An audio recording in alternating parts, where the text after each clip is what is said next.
Affairs, the Ghana High Commission in Pretoria has formally registered Ghana's protest with the Department of International Relations and Cooperation and has subsequently filed a complaint with the South African Police Service. These steps, according to the statement, were carried out after having confirmed the identity of the deceased and notified the bereaved family. The statement says Ghana demands from the South African authorities a full, transparent and expedited investigation leading to the arrest and prosecution of the perpetrators.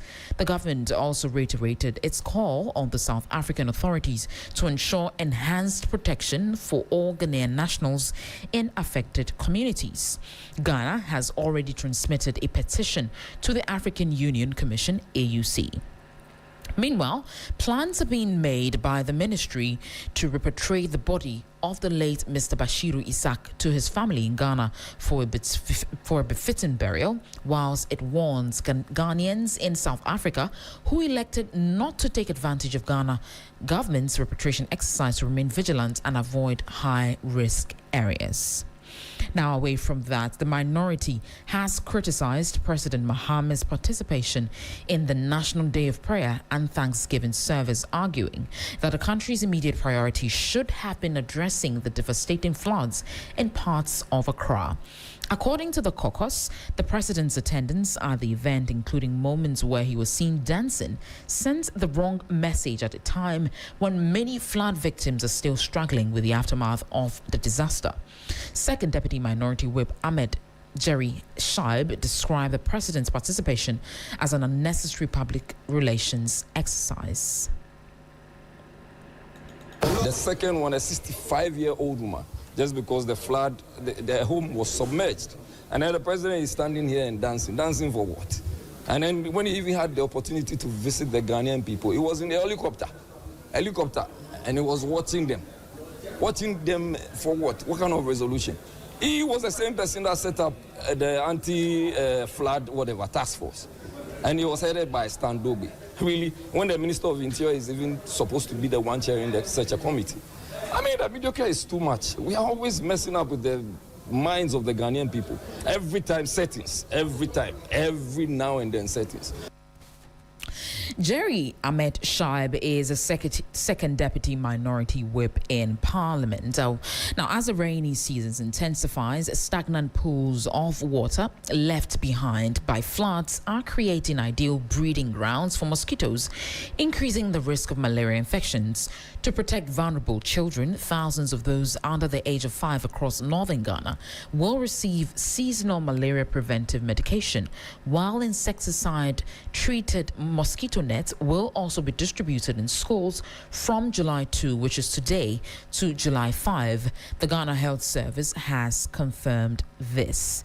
In another development, health advocates, the Focus on Sickle Cell Foundation, is demanding subvention on medications from government for patients living with sickle cell diseases. The institution notes there's a surge in distress calls from people living with sickle cell disease since the onset of the rainy season. Amos Ando is from the Focus on Sickle Cell Foundation. One major trigger of crisis is in change in weather conditions. So during this period in July, heavy rain, sudden changes in temperature, many warriors experience increased pain, body weakness, and severe crisis. One of the key crises that people living in sickle cell do get is the vaso-occlusive crisis. That sometimes we bring it down to call it rheumatism because of the weather changes. Currently, many warriors and their caregivers have been reaching out because they are facing serious challenges due to the weather. Personally, I'm also experiencing the same. I'm a person living in sickle cell genotype SP. Emma Sando is from the Focus on Sickle Cell Foundation. Let's do some more stories. A staff officer of the Economic and Organized Crime Office, YOCO, and the prosecution's fourth witness, Frank Mashao Cromwell, has completed submitting his evidence in chief in the case involving former National Signals Bureau Director Kwabena Idubuahene and his wife Angela Ejibwating. Among other things, Cromwell, while being led by the Deputy AG, told the High Court that Kwabena Idubuahene did not declare his assets according to documents from the Auditor General's Office. Lord Edu Asari reports.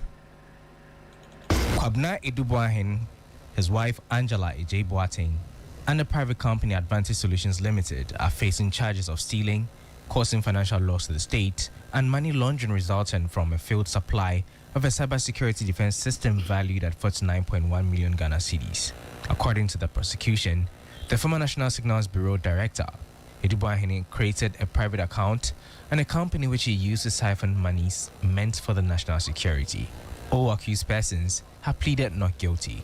During proceedings on Wednesday, July 1st, the Yoko staff officer and investigator in the former National Signals Bureau director's case testified that they found it strange that the couple were able to afford a plethora of properties in both the regional capital and Ashanti region, citing his salary between 2017 and 2019. Frank Marshall Cromwell told the court during his evidence in chief, led by the Deputy Attorney General, Dr. Justice Tremsai, that documents from the Auditor General show that Kwabena Edubuahin failed to declare his assets.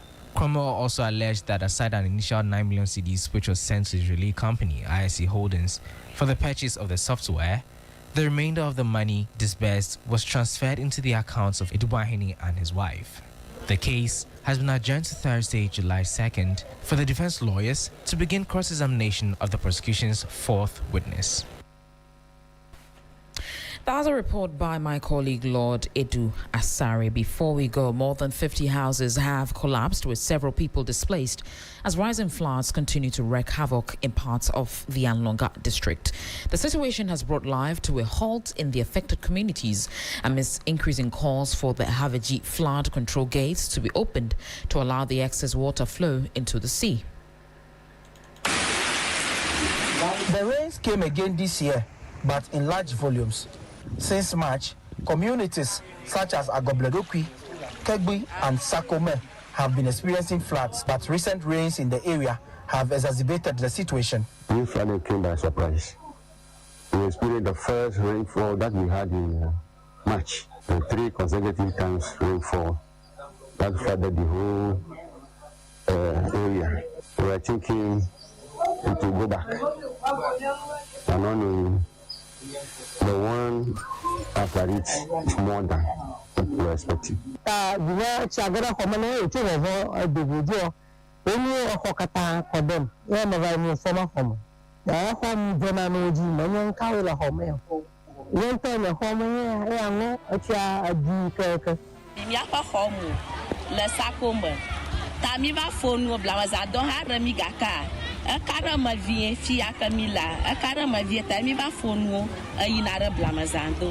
than 50 communities here in the Anlonga district are currently living in flood waters. Even though this is said to be an annual ritual, this year's floods are a bit more terrifying and unprecedented. Well, we'll bring you that full report in a subsequent bulletins. This is how we end the morning news on 3FM 92.7. For more stories, please check out our website, 3news.com. My name is Christabel Success Trevor. Business is up next with Michael Obodu.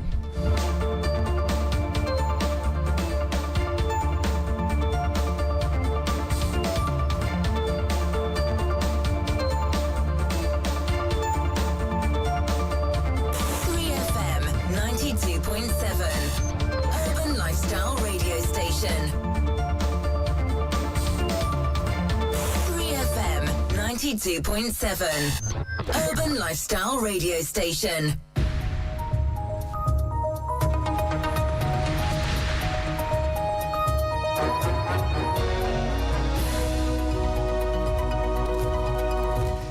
Hello there, good morning and welcome to the business news on Sunrise. Coming up, June inflation spikes to 5.3%, sparking fears of trend reversal and expected freeze on Bank of Ghana rate cuts. If care is not taken, we may end up recording double-digit inflation by the close of the year. The Bank of Ghana may be tempted to actually maintain the policy rate at 14%.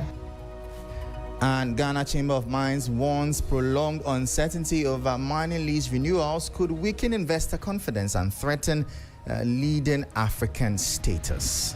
We believe that we should be able to negotiate what we want, to make it a win-win such that the Ghanaian will benefit from these investments when they come, that there will be value retention, there will be development of our country.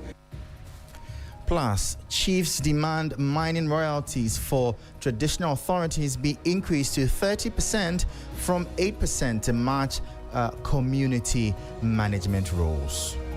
That figure is woefully inadequate, and we are demanding 30% of the royalties instead of the 8% that they are paying now. Details of these and many other stories lined up for you. I am Michael Obodu. Stay tuned.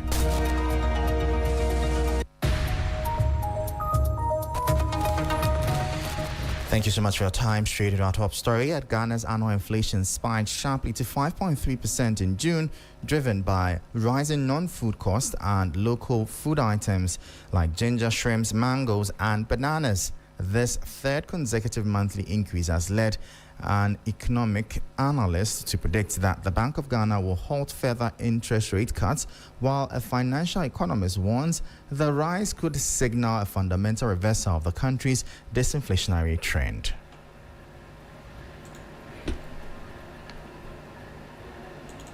Latest figures from Ghana Statistical Service indicates that the recent spike from May's 3.7% to 5.3% in June was heavily propelled by mounting non-food costs, including transport, housing, and education, alongside significant domestic price pressures from specific food items such as ginger, shrimps, mangoes, and bananas.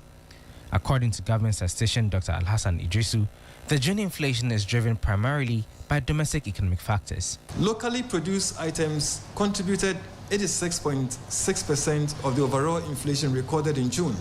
We've not been able to keep pace with regards to the production of ginger compared to the demand for it. Finance and tax analyst Nelson Kujo Kwagbeji notes that there's no cause for alarm despite the recent uptick in the consumer price index. The easing of geopolitical tensions in the Middle East, which actually is accounting for the reduction of prices at the pump, the footprint of Bank of Ghana within the market by way of absorbing the excess liquidity from the market. And so all these factors will come together to decelerate the inflationary pressures. However, financial economist and senior fellow at the Africa Policy Lens, Dr. Eric Bachiadom, warns of a potential reversal in the disinflationary trend. The 5.3% inflation reported for June this year shows that there has been an uptick in inflation about 3 consecutive times. And if care is not taken, we may end up recording double-digit inflation by the close of the year.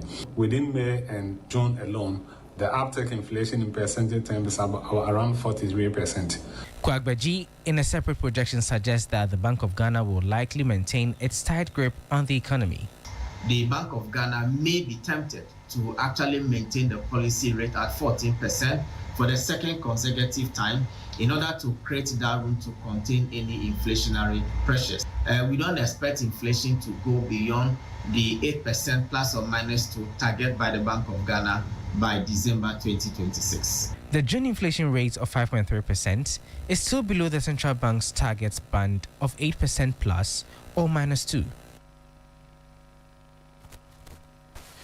And that was a 3 Business News Desk report. Away from that, the Ghana Revenue Authority has announced a temporary extension for the filing of second quarter taxes and May 2026 statutory returns following severe flooding across the capital and its surrounding areas.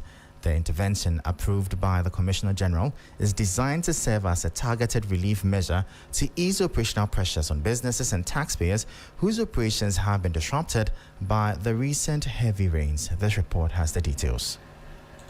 Under Ghana's standard tax calendar, returns for corporate income tax, personal income tax, value-added tax, national health insurance levy, and communication service tax for the specified periods were originally due on Tuesday, June 30, 2026. With the new directive, the deadline has now been shifted forward by nearly a week to Monday, July 6, 2026.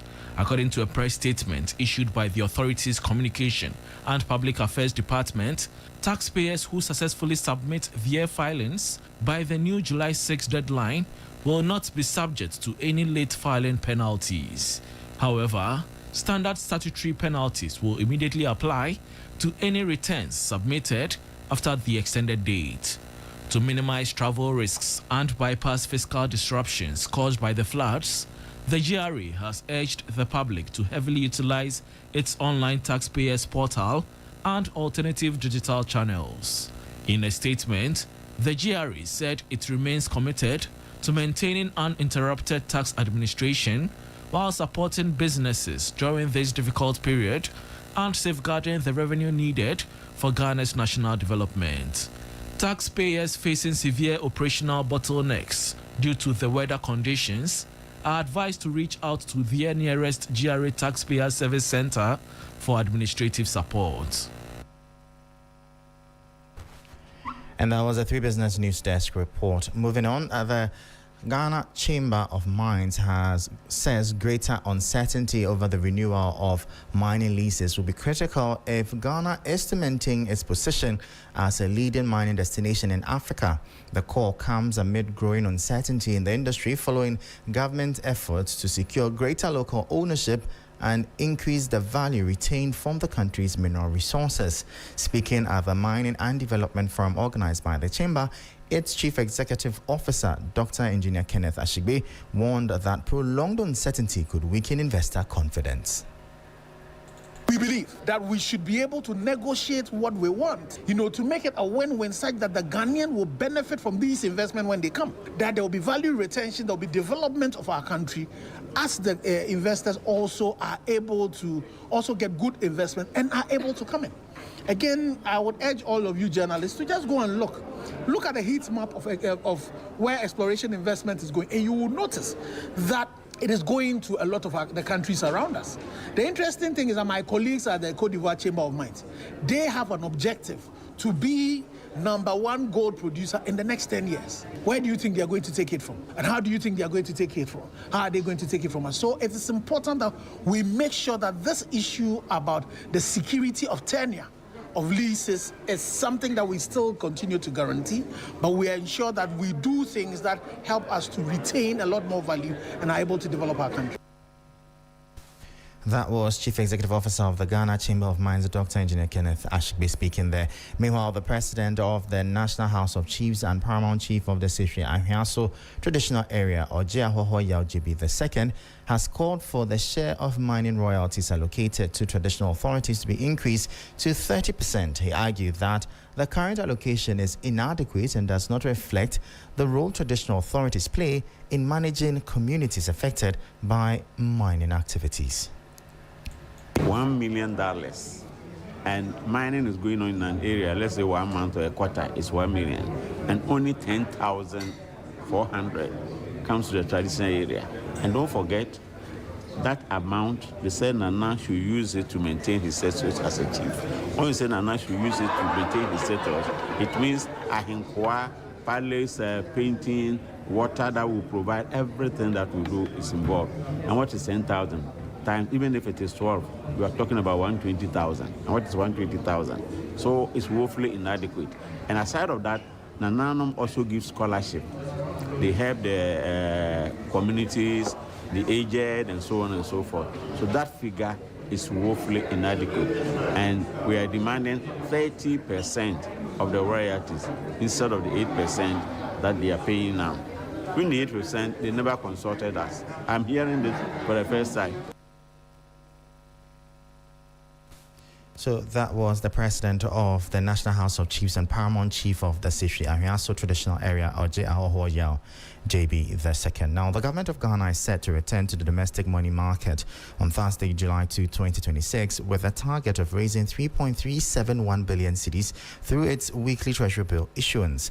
Today's auction, designated as Tender 2014, will feature the standard short-term maturities, opening up bids for the 91-day, 182-day, and 364-day instruments. This borrowing target of 3.371 billion cedis comes off the back of a strong rebound in investor appetite during the previous week's auction. Data released by the Bank of Ghana reveals that during the prior week, total investor bids reached 7.37 billion cedis. Out of those tenders, the state accepted 6.01 billion cedis, exceeding its initial fundraising target by more than 1.4 billion cedis. Three business attributes this strong surge in primary debt demand to a steady upward correction in yields, which has continuously drawn institutional investors back to short-term government securities. In the last auction, interest rates climbed across the entire yield curve. The 91-day bill advanced to 5.73%, the 182-day rose to 7.69%, and the 364-day instrument experienced a major spike to clear at 12.82%. The Treasury is anticipating that the combination of attractive yields and highly liquid conditions within the local financial market will sustain the momentum of oversubscriptions heading into the July 2 sale. And that was a 3 Business News Desk report. Let's bring you updates now from the currency and the commodities market.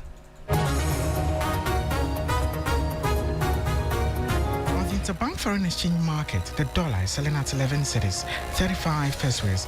It recorded no change. The British pound is selling at 15 cedis, 9 pesos. It gained 5 pesos. The euro is selling at 12 cedis, 92 pesos. It also lost 3 pesos. However, be guided that these figures could be higher at a forex bureau near you. On the global commodities market, Brent crude is trading at $71.59 per barrel.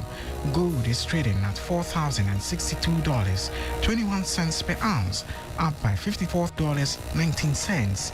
Cocoa is trading at $5,092 per ton, up by $14.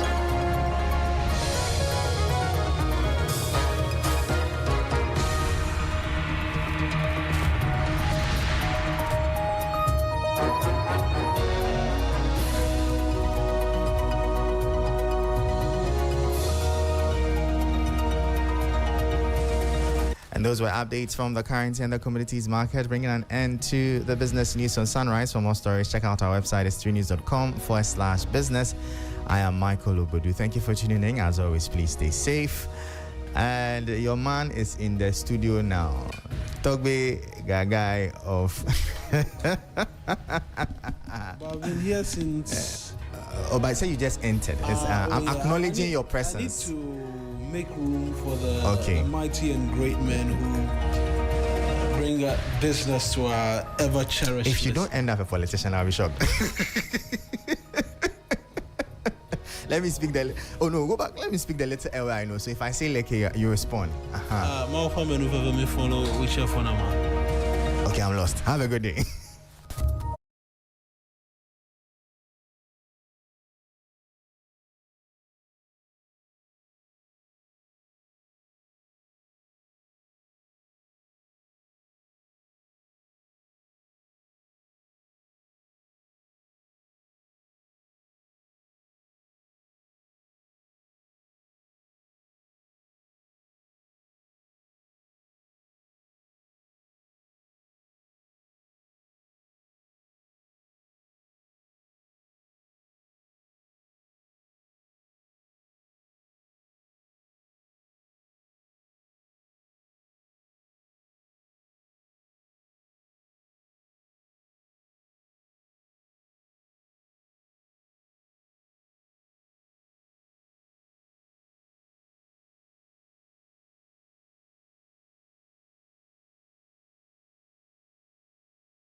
For doing the business news for us, as well as Christabel Success Treve with the 6 a.m. news. Hello there. This is the 3FM Sunrise. We're glad that you could be a part of the show, and it's yet another day. Thursday, the 2nd day of July 2026, and tomorrow is a holiday, and so it's one that gives a lot of people great excitement. But while we prepare for what possibly could be a much extended weekend, Today I want to help a number of you answer a simple but challenging question. What comes next? I'm speaking to the person who's asking this simple question. Perhaps a final year university student who spent years studying, writing exams, submitting assignments, and graduation is in the offing. Everyone keeps asking, so what's next? Even you are asking yourself, what's next? And the truth more often than not is, you don't know. Maybe you've already sent applications and you've heard nothing. You have dreams, but you're not really clear as to the direction. Or perhaps you're not a student at all. You simply reached a point in life where the future feels uncertain. If that is you, I want to remind you of the story of Joshua in the good book. Just imagine how he must have felt. Moses, the great leader he had followed for years, was gone. The future of an entire nation now rested on his shoulders. If anyone had reason to be afraid of what came next, it was Joshua. But God said something remarkable to him. He did not reveal every battle Joshua was going to face in the future. He didn't show him every city he would conquer. He simply said, "Be strong and courageous. Do not be afraid. Do not be discouraged. For the Lord your God will be with you wherever you go." Notice what God promised. Not a detailed roadmap, but his presence. Sometimes we want God to show us the entire staircase before we take the first step. But faith often begins with taking one step, trusting that God already sees the rest of the journey. So if today you're wondering what comes next, don't let uncertainty rob you of your peace. The God who brought you this far has not run out of plans for your life. Your next chapter may not yet be visible to you, but it is not hidden from him who made you. Walk into this new month with courage, not because you know exactly where you're going, but because you know who walks with you. And that is our message on the day before the weekend is longer.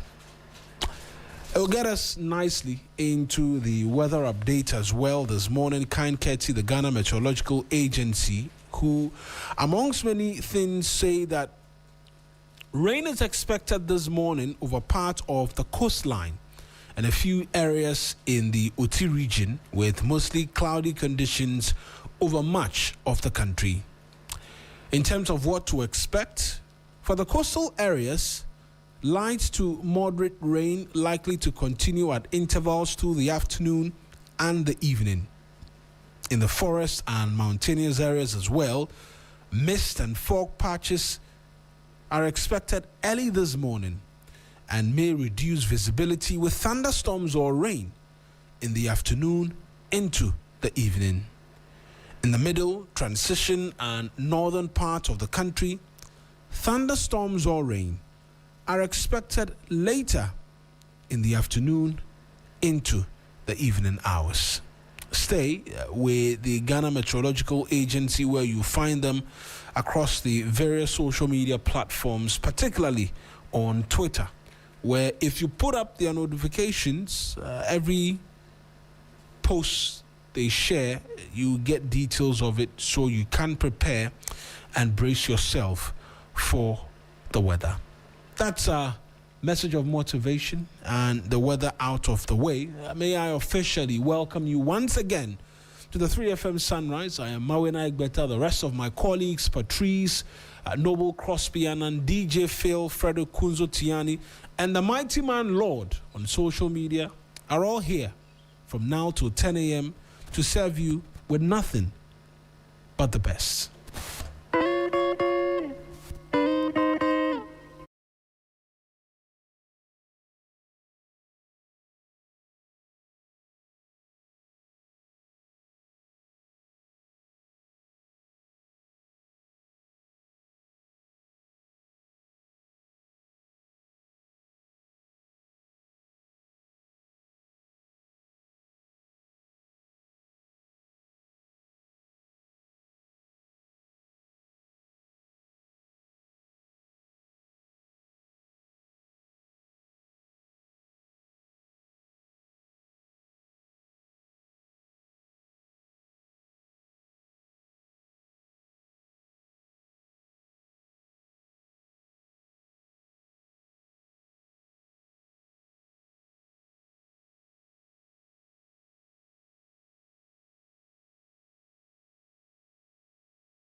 3FM Sunrise.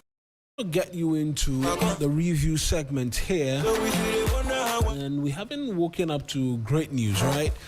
Outside of the floods and everything that's been happening. So when you see me rolling on your block, it be my code. Like a sickly woman, coco, in my code. A report of a Ghanaian citizen being shot in South Africa due to their March and March movement and asking illegals to leave. Well, they are not differentiating between illegals and legal. And a Ghanaian, we understand, was shot and killed.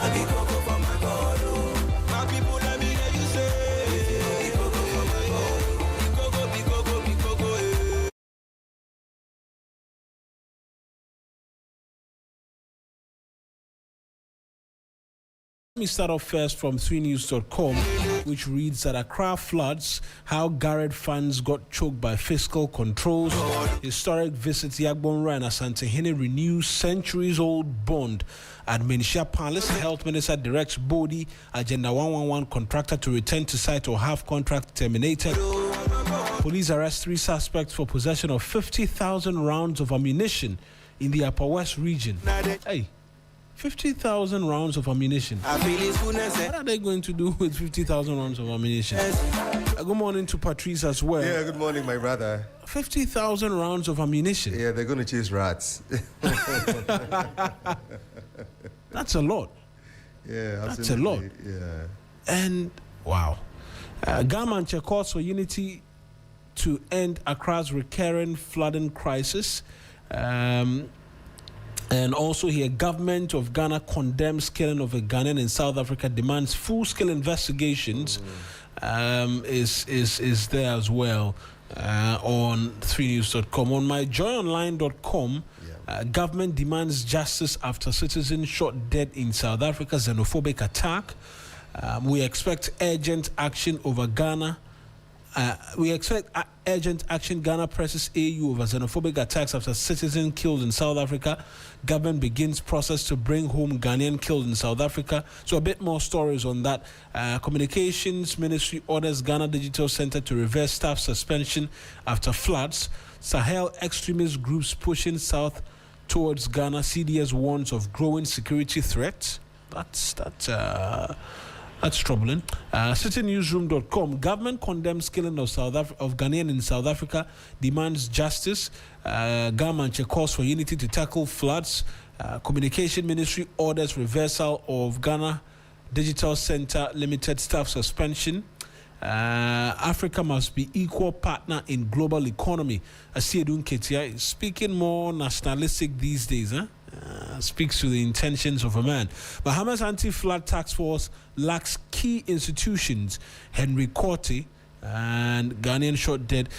Ghana Web, right? Ghana Web is where I'm going to take you to next. Government confirms death of Ghanaian in South Africa. Xenophobic attacks, reveals his identity as a picture of the foreign minister, Samuel Okudzeto Ablakwa. Ghana's economy among best performing in Africa despite Middle East conflicts, as according to the president. Ghana's floods are not a mystery. Here's a roadmap to stop them. It's an opinion. USA march on, but will Balogun red card prove costly?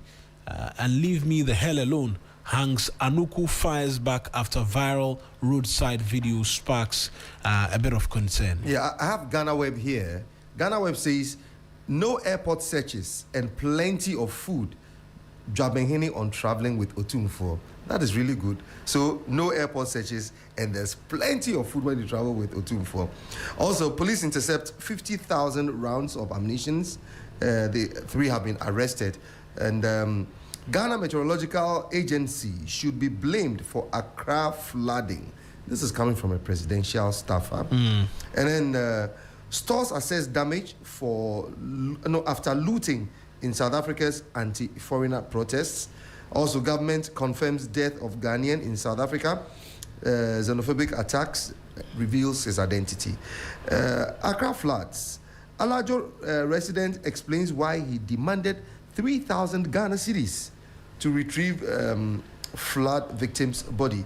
Also, Ivory Coast floods, 59 killed, as authorities fear death toll will rise. That means Cote d'Ivoire is also experiencing. Yeah, so it was gold board. Yeah, I have two more. Okay, I was just going to comment on the flood that it was actually across the Gulf coastline. So Nigeria. It's a coastline. Benin, so it always hits Togo, us. Ivory Coast. In fact, I've seen videos from all 4 countries where it was terrible. So yes, we are giving our government stake, but I mean it was the rain, Africa, the volumes all these of the countries are rain. in Africa, right? I'm only asking. Oh, please. Yeah, they are. They are all in Africa. Oh, okay, no problem. It speaks to one thing. Okay. So Gold Board begins implementation of new LBHA linked gold pricing system, and Ghana's economy among best performing in Africa despite Middle East conflict. President Mahama says that. So that is Ghana Web. If you should visit them this morning, GhanaWeb.com. You get all the news there. And then we have other news coming in as well. So over 38,000 people displaced, 7,761 households affected, and 12 persons dead after Monday's floods in Accra. This is by the Interior Minister. Also, our thoughts have not left Ghana. This is Black Stars coach speaking to Accra victims. Now, the discussion on flood should be devoid of blame game. Baumia saying so. Floods left only 1 chicken alive. Oh, that's a Dawenya poultry farmer who's crying out for help. Terrible for him, I mean. Ghanaian travelers urged to adopt early planning as visa demand spikes ahead of a peak academic and travel season. Also, Ghana's Institution of Engineering prescribes 19-point plan to tackle perennial flooding. This will be very interesting to read.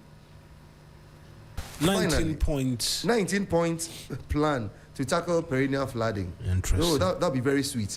I was thinking this morning, you know, one of the institutions that we have left out of all the conversation concerning the flooding, the Ministry of Works and Housing. We actually haven't left them. The ministry. Oh, we have dropped them. Really? Okay, so maybe we not mentioned we have here, but I know we've been talking about them, and they are highly responsible. They are part of the team of irresponsible institutions that are causing this. So they are not responsible for this. They are irresponsible. So that is it. So you have other items? Yes.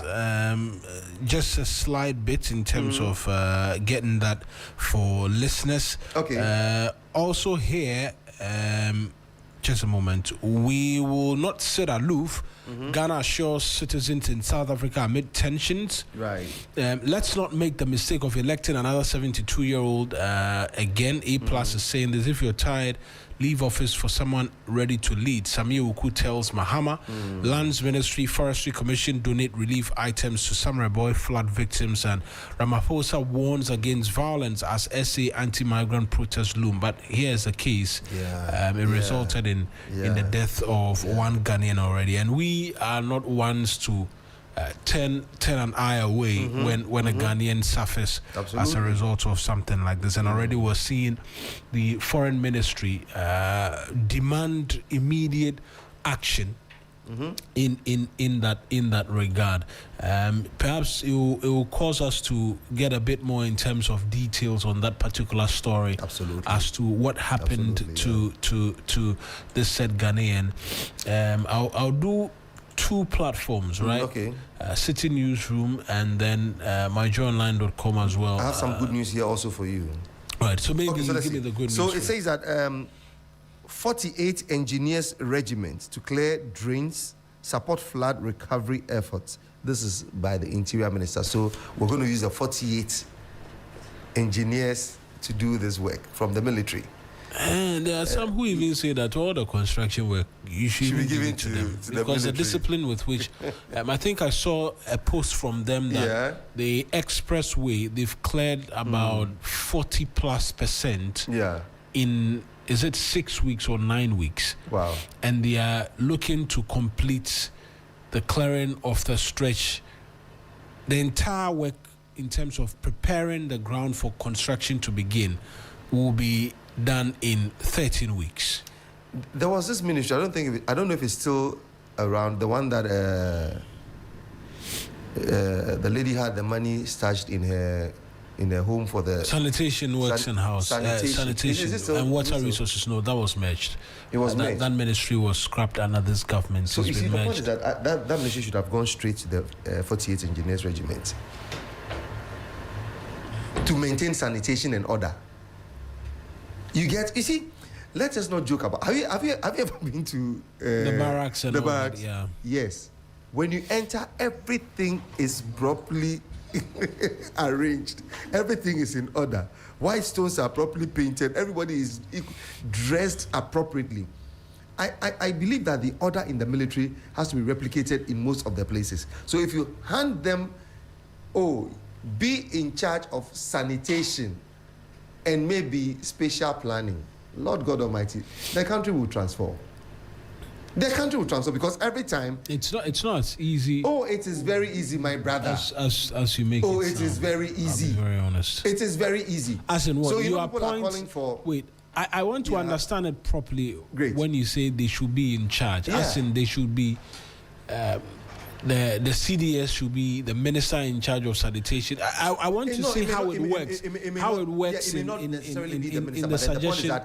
The point is that the 40th, the regiment itself becomes that outfit that is responsible for that. Much as I know they have engineering, responsibilities and so on and so forth. I'm just saying that 48. I don't want to say the military so that it becomes perhaps an aspect of the military. But I think if what I have experienced. Yeah. So I'm just trying to get as in the dredge works and all of that. They should be responsible. They should be responsible for it. They should be because the point is that it's a state institution, and if you're supposed to pay monies to them, instead of going to private hands, it can go to the state. You get it? So state to state. Yes, I can see that. That is number one. If a call like that is made, that look, let's have the 48 Engineers Regiment do a bit more in terms of construction. And they would be in charge of all illegal structures that are littered around. If a house is not supposed to be built at a place because of their engineering background and spatial planning expertise, they would ensure that all these things are well done. And they would report to the CDS. And what betides you, if you go take money from a certain rich man and allow him to, build a house in a waterway? Are we not... Are we not? Yes, we are. You haven't asked the question, but yes, we are. Throwing our hands up. Yes, we are. In despair. Yes, we are. Because we've had military. Yes. Ruling every facet of this country. That is different. Right. That is different. And so there's a thin line between the military. Okay, if it's 48th Regiment. Yes, engineers. Regiment. Taking care of specific construction like we're seeing them do in the expressway, all those things, right, including spatial planning and sanitation. Then we should collapse all of the ministries and the persons who are working there. I do not have a problem with that, because that will mean I'm trying to process it. Let's go on. I'm getting interested in what you want to say. I'm asking myself, the military cannot be asked to come and be doing the work of civilians. No, they would not be doing the work of persons civilians. Are being paid. They'll be doing work that will affect us positively. At respective metropolitan, municipal, and district assemblies. Excuse me.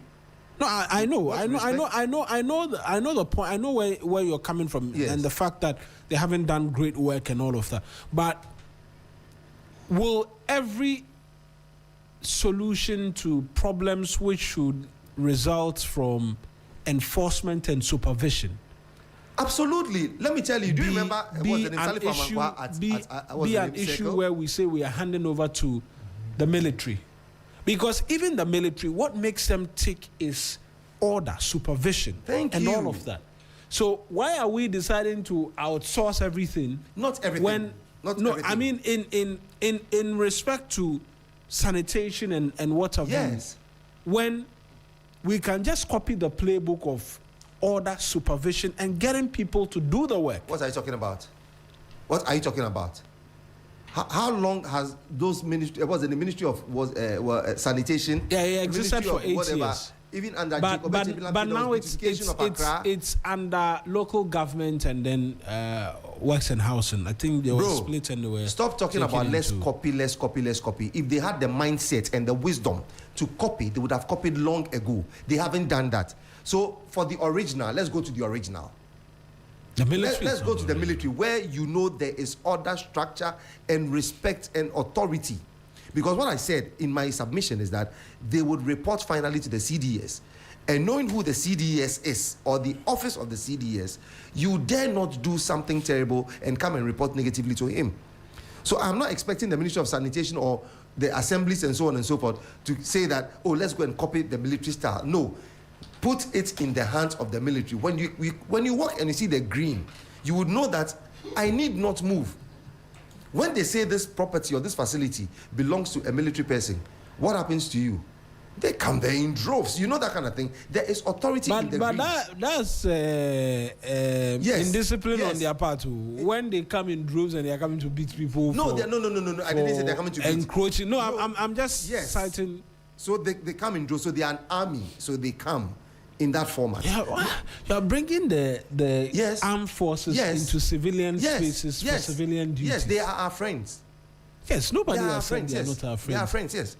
The point is that you have to respect order and authority, and we don't until we see the green. I was reminding you of the circle in somewhere, circle. It was under a gentleman called Salifo Amankwa when the beautification of circle was placed in his hands. Lord God Almighty, there was no way you would trespass. You would walk on the grass. There were designated areas for pedestrians. There were pavements. And circle was not littered. The whole place was clean because his actions were drastic. Was flogging people. Oh, and that is the best. Have you ever visited Indonesia? Have you visited Indonesia? There are flower pots by the road. When you chew gum and anybody sees you out of your home with gum in your mouth, you'll be sorry. You remember there was an issue with the United States, a citizen who went to Indonesia and thought he could bluff and do all this kind of thing, chew gum and all that. He was you are not allowed to chew gum. Allowed to chew gum outside. Outside. Yes. That's legislation. Absolutely. Right. It's a bylaw in the local government, this in the books. So my point is that if we are refusing to think, and we have seen somebody who's already thinking, that is why I have issues with the football kind of thing. The moment we are all playing within the same circle, there is no way I would say that you have a better advantage. What is your advantage? What is your advantage? We all have the capability to excel at one thing. So the moment we sit in the same class, I should try and be like the person who's leading. But you can't, everybody cannot be the same. I should try. Yeah, so try. Try. To be like, because we're in the same class. And somebody will tell you that, look, when you put your mind to something, you can achieve it. I mean, when you put your mind to something, you can, yeah, exactly. The only difficulty I have is the bringing them into every space. Oh, not every space, please. No, I didn't put them in the Ministry of Finance, did I? No, this conversation is specific to sanitation. So when I say bringing them into every space, I'm just referring strictly to sanitation. Oh Lord. And I don't know. Please. Them being in charge of sanitation, that will be an indictment on who? On not on the uniform indictment field, on who, but an indictment on the citizenry and persons in charge of ensuring Mawuena, you are not cleanliness. With all due respect. With all due respect. When someone says you are with all due respect, the person is about to disrespect you. No, I'm not going to insult you. No. So don't even proceed because I know. I'm not going to insult you, but I'm saying this respectfully and with no disdain to any persons or group of persons or any gender. You are behaving like the young lady who is about to be raped by a guy, but she refuses to scream because she believes that she was going to embarrass the guy, or people will hear that the guy is a bad person. You know that women showed men like that. Why didn't you scream? I didn't want to embarrass him because there were many people in the house. No, don't do that. Don't say that it's an indictment. The people are already indicted. How many people have died so far? 19 people have died. How many displaced? Over 11,000 displaced. And you are telling me that the solution... We've had task forces which are not... From who?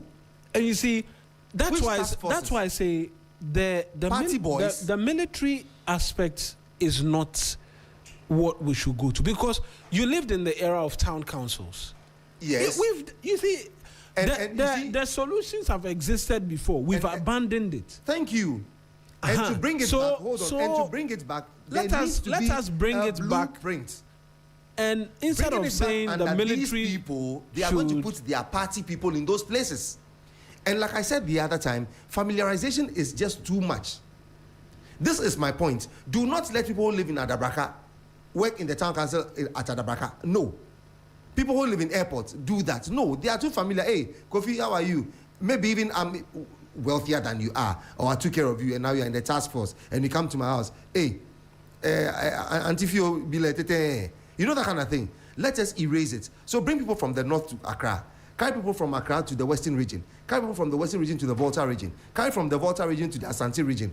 That is how you have to do it, so that I'm not familiar with you. I don't know you. Mine is to come in to tell you that where this is placed, it is wrong. Where your house is being built is wrong. We break it down. We should stop putting provide permits or stop work and produce permits. We should stop that. You know what I'm going to use to answer this? Yeah. Compare government schools. Government schools. Basic level. Yep. And private schools. Yep. All have teachers. All have students. Right. What brings about the difference in quality is supervision. Right. Right? Yeah. Is supervision. In a private school, you dare not fail to prepare lesson notes, turn up to teach, ensuring the students understand. He's answering my question for me. And all of that. Yeah. In government spaces. Yes. Right? Yeah. We don't see that supervision. Great. That has always been the bane. Has never been a subject matter of familiarity. It has never been a subject matter of party boys. It has never been a subject matter of that. Supervision is what it boils down to. Thank you. Persons taking action and ensuring. So I always sit here and I ask myself, when people wake up and go to work at government institutions, what the hell do they go and do? Thank you. So he's answered my question, right? So if you're working under the 48th Engineers Regiment, the military, and they had a tacit role of ensuring that whatever you're supposed to deliver, you deliver. You are telling me that the ordinary Ghanaian would not yield to that. Please, we need certain structures to put us in position. So, for example, when there's no police person from the MTTD at any crossroads or any T-junction or anywhere that cars use and is traffic prone, what do we see? There's chaos. The moment a policeman walks in there, there is what? Order. Because there is... The person who has come has brought order. No, so the person is an authority. Let any young man come there ordinarily and try and stop or regulate the traffic. You know what happens? A driver will just try to drive through him. Some people would respect him, others would not. But how dare you drive through a police person? You dare not. You dare not. So mine is that whatever put fear in us, we must instill it and ensure that that thing works. Why is it that when we travel outside the country, we see the American police and with how gorgeous they are looking, how huge they are looking, with everything stuck around them, and you're telling me that you don't respect them? You would respect them. Ghanaians respect authority. We say they excel outside the country. Yes, they do, because the systems work there. And for the system to work here, I am only telling you, when I walk into Burma camp, and I see the order. You are making my point from you. And we are making the same point. The order, when you step outside of this jurisdiction, is not enforced by military persons. Which order? The order you are talking about, that when Ghanaians step outside of the jurisdiction and they are in the US, wherever, and they are obeying the laws, it doesn't require 48 regiments to ensure sanitation. Do you know how it was enforced? Do you understand? It started by military action. Military has enforced a lot and instilled a lot of order in so many countries. In so many countries. The military has done so. But we've seen the military in the past. Yes, but the point is that there was no blueprint. How come it stays within the barracks, yet outside the barracks it is not working? You know, back in the day, from the Elwak area, from Bema Camp, all the way to Labadi area, you had the military police. They had the military uniform and then the red thing. The moment people saw them, they were like, hey, you have to respect it, my brother. So my point is that, look, let's not belabor it. Let's not belabor the point. A lot of the ministries that have been given the responsibility of taking care of housing, taking care of sanitation, taking care of the assemblies, that is, what's the name, local government ministry and so on, they are all sleeping. They are all sleeping. And it is ear-jarring for you to come in every day, wake up, and it is the same matter, the same matter. Government has now advanced funds. How much? I think 300 million or so to 350 million from the contingency fund. What do you think that 350 million could have done if we had to ensure that the banks of certain rivers were stayed off? You get it? So we are knee-jerkers. It happens, and now the president is instructing the finance ministry to release the funds so quickly. We listen to Honorable Muntaka, and Muntaka is saying that they are going to relocate or rehabilitate, what's the name, all the displaced people. Going to give them food, going to give them support. Why do we have to wait for all these things to happen? And in the midst of all these are squatters and illegal residents. They were not supposed to be there anyway, but they are there. But now they are going to benefit from the tax that you and I pay. Who has that oversight responsibility? My point, simple, is that when you're driving on the motorway and you look down from just close to where the East Legon football field is, opposite, there's a big gutter there, and there are squatters over there, a lot of them. We have seen these things. It started with one kiosk, to 2, to 3, to 4, and they have landlords and landladies because they are paying monies to people. So for me, my point is that, look, we have to be brute at certain things. Otherwise, we would never see any result. Because when you are so slow with the Ghanaian, they will ride over you. Right. When you are hard and rigid on the Ghanaian, they would respect you. It's just a simple, commonsensical approach to making living comfortable in this country. Should the point not be strong men? From where? In stronger institutions. Have you seen them in NPP or NDC? You understand? Have you seen them, young man? Mawuena, have you seen them in NDC and NPP? And a good morning to lawyer Jean-Baptiste Aja. He says he agrees with you. Yes. We need strong men to establish strong institutions. Absolutely. I'm just saying that it shouldn't be the military. Oh, you are not getting my point. Because there's a comment on Facebook. Awuku Ishmael, God's voice, Agbenu says, tell Patrice that I was in Winneba UEW 2017 to 2019. Thank you. I know a military senior official and hydrologist building in wetland areas. Please, the whole facts remain on discipline and proper supervisory bodies, because he knows a military person who is building on wetlands, a person who knows discipline. So it is. So there's an army of them, meaning there's a team, and then there's an individual. That was the point I was about to raise to you. And I picked this thing that the military is not a headphone or a microphone. They are all humans as you and I. But it is supervision. Exactly, because that responsibility is there. Among all the institutions in Ghana, that is where I see a lot of discipline. And I'm saying, without blueprints, let us allow them to lead the way first of all. Under a democratic dispensation, let them lead the way. When they lead the way, people would follow suit. There are times that there are places you would dare not pass, even the military person is not there. You know what I want, Frederick, find for me. Yes.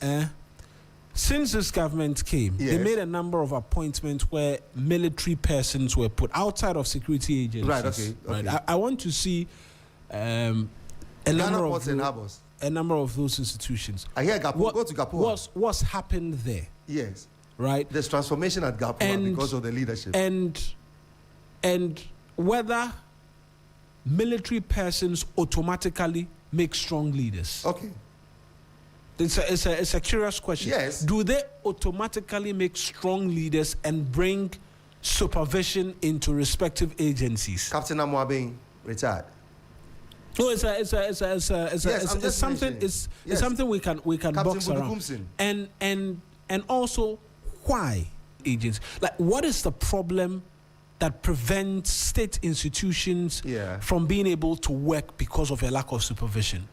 Is it that people cannot wake up and just go and do the job they are required? Remember, there was a time Haruna Idrisu. I think at that time it was labor and employment or something. Gapo, you mentioned Gapo. I'm sure a number of I've such mentioned Captain institutions. Budukumsin. I've mentioned Captain Richard. No, I think Prince Amoabeng. So I think we can try and list and have a look at those. Whether automatically a military person brought to a place, some transformation brings about transformation and results in the turnaround of the institution per se. I want to see if you appoint a military person automatically, so for a ministry like for an agency like Highways Authority, who should be out doing a number of things, and a number of these agencies. Put a military engineer over there, and you would see the change. I want to know if that automatically translates into efficiency, and all of MCEs, DCEs ought to you come from the military. Everything. No, everything will become the military. You see, the point is our living conditions, living situations. Without order, nothing would work. And the key thing, like I mentioned every time, is the assembly, because they are the ones that we deal with on daily basis. So if you don't bring that militarized mindset and have their leadership headed by the military, who will report to the CDS for responsibility purposes, and to instill order in society, my brother, we'll miss the boat every time. That is what you do. Oh, military, they are too this, they are too that. Let us let a civilian do it. Yet, we fool around. Let us stop all these things so that when the rains come again, we don't come and sit in the studio and talk about all this nonsense. Because now it is proven that people have built in waterways. People have built in waterways. What do you expect us to do? What do you expect us to do? My point is very simple. I have seen a blueprint of how they operate. If it is something that we wish to copy, we would have copied it long ago, but we have decided not to. I am saying, let us start it in bits and give certain aspects of rulership to them and leadership to them, some aspects of state institutions to them. And you would see the turnaround in a few seconds, just seconds, you will see a turnaround. I still believe that the military needs to be put in those positions. I still believe absolutely. Because for them, they are so regimented that when they even leave the military, they still live that way.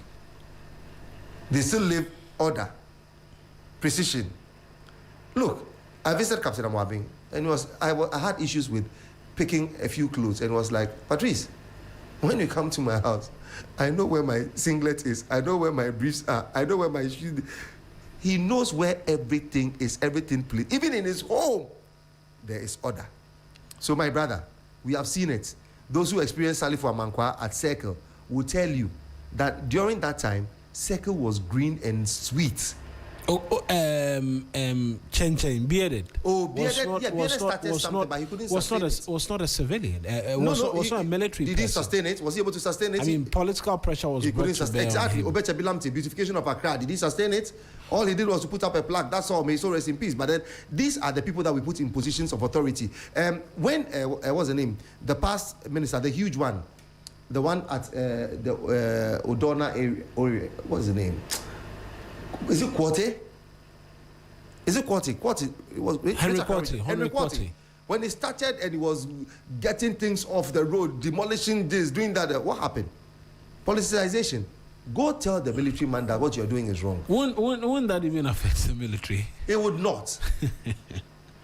You are very strong. You are very strong in the conviction that the military answers all things. Yes, to a large extent they do. To a large extent they do. And even in the US, the moment the military, you see an army of them walking in town, that means there is a problem somewhere. and they are there to resolve it. When anybody sees them, even in the US, where the police is strong, when you see the military in town, that means, Charlie, trouble come. So for me, the presence of the military is very essential because they are highly disciplined from where I sit. Unless you go into those who went to the gold areas, what's the name of that place? Galamsey. The Galamsey areas where they were corrupted. He says where they were corrupted, except those people. But I mean, for works, in this regard, I think I'll cede to them.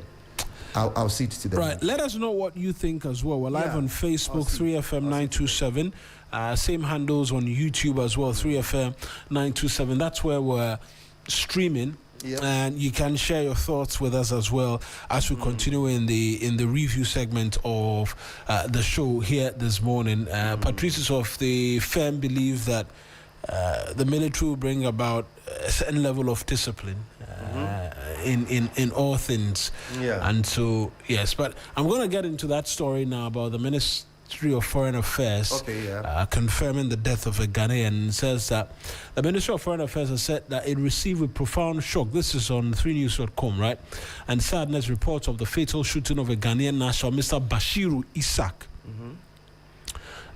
aged 40 years in Khayelitsha, Cape Town, South Africa on Monday, the 30th of June, during an anti-immigrant demonstration linked to ongoing xenophobic attacks. The government of Ghana, in the statement issued by the ministry, condemned in the strongest terms the senseless act of violence and the rising tide of xenophobia targeting African nationals, including Ghanaians, in South Africa. The statement said that the taking of any life is unacceptable and those responsible must be brought to justice without delay. On the instructions of the foreign minister, the Ghana High Commission in Pretoria has formally registered Ghana's protest with the Department of International Relations and Cooperation and has subsequently filed a complaint with the South African police. The ministry said these steps were carried out after having confirmed the identity of the deceased and notified the bereaved family as well. I mean, it's horrible news waking up to find out that a Ghanaian had been shot. So apparently the news was that he was shot, and it's just terrible. What's been happening in South Africa. I applaud the Minister of Foreign Affairs for the steps he's taking, and including all the letters that he's written to the various institutions that are responsible, plus the embassy, the South African High Commission, and it is becoming one too many. I think when we had to go evacuate our citizens from South Africa, many were of the opinion that Ghana was rushing ahead of time because it was not too necessary. Ghanaians were not the citizens that were being targeted, but it turns out that that was exactly what it was, and that act was in the right direction as put forth by the foreign ministry led by Okujeto Ablakwa. In certain regards, we need to advise our Ghanaian citizens also, and by extension all African citizens who are residing in South Africa. South Africa is making a few calls. Some are good, the others are so terrible. They're telling them, move to your countries and then implore your leaders to fix your country so you can stay there. That is a good call. That is a good call, and it's an indictment on a lot of the citizens who found their way into South Africa, because if you had fixed your country, it is one way or the other, by inference, that nobody would leave your country where there are goodies to another country where there are same goodies. So fine, that is fair enough. So they are instructing us that we should fix our countries, and it's an indictment on the leaders. That statement is inherently even wrong. Is what? Right? It's the position is inherently wrong. Why? They are citizens of the U.S. who are here in Ghana, pursuing what investment, work are they doing? Pursuing investment and interest, right? Yeah. And so, for them to say go and fix your country and leave ours and it is because of the jobs that the Ghanaians are going there to do, because they believe they're doing menial jobs that are reserved for the ordinary South African. Fair point. But we have also seen, right, the for us here in Ghana, as an example, the GIPC law says if you want to engage in retail trade, you need to have X amount. A million US dollars. Right? Yeah. That same qualifications exists in the case of South Africans. Yes. They can argue some persons do not have or have not met the threshold. Absolutely. I've seen videos of persons who've met the threshold. Yes. And yet still were being attacked. Okay, so that's why I said that argument is inherently wrong. No, because that argument may not be wrong because there are excesses. Persons traveling to another place to go and work is not automatically symptomatic of a failed nation from where they are coming from. I believe so. I think otherwise. So there's a song that was done in Cote d'Ivoire. The title of the song is Adu Kofi. Adu Kofi. Go and look up Adu Kofi. And the meaning of Adu Kofi was that Ghanaians were traveling to Ivory Coast and they were doing the shoe shine work, and that's the cobbler work. They were doing the menial jobs that they thought that the Ivorians should do.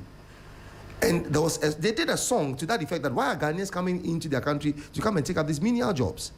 You get it?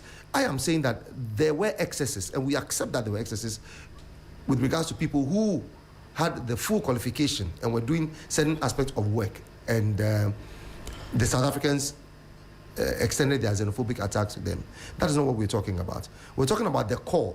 I put it in 3 phases. The first phase has to do with the core, that go to your country or your various countries and employ your leaders to do what? To fix the country just so. And it's a good call. That is a good call. The xenophobic attack is what I am averse to, because it is not right for you to take the law into your own hands, to instruct people, sack them, beat them, and do all sort of things, even kill them, to do all sort of things. The third one has to do with the authorities of South Africa just looking on, because thus far we haven't heard that 2, 3, 4, 5 people have been arrested in line with this. So it looks as though the entire country is in favor of it.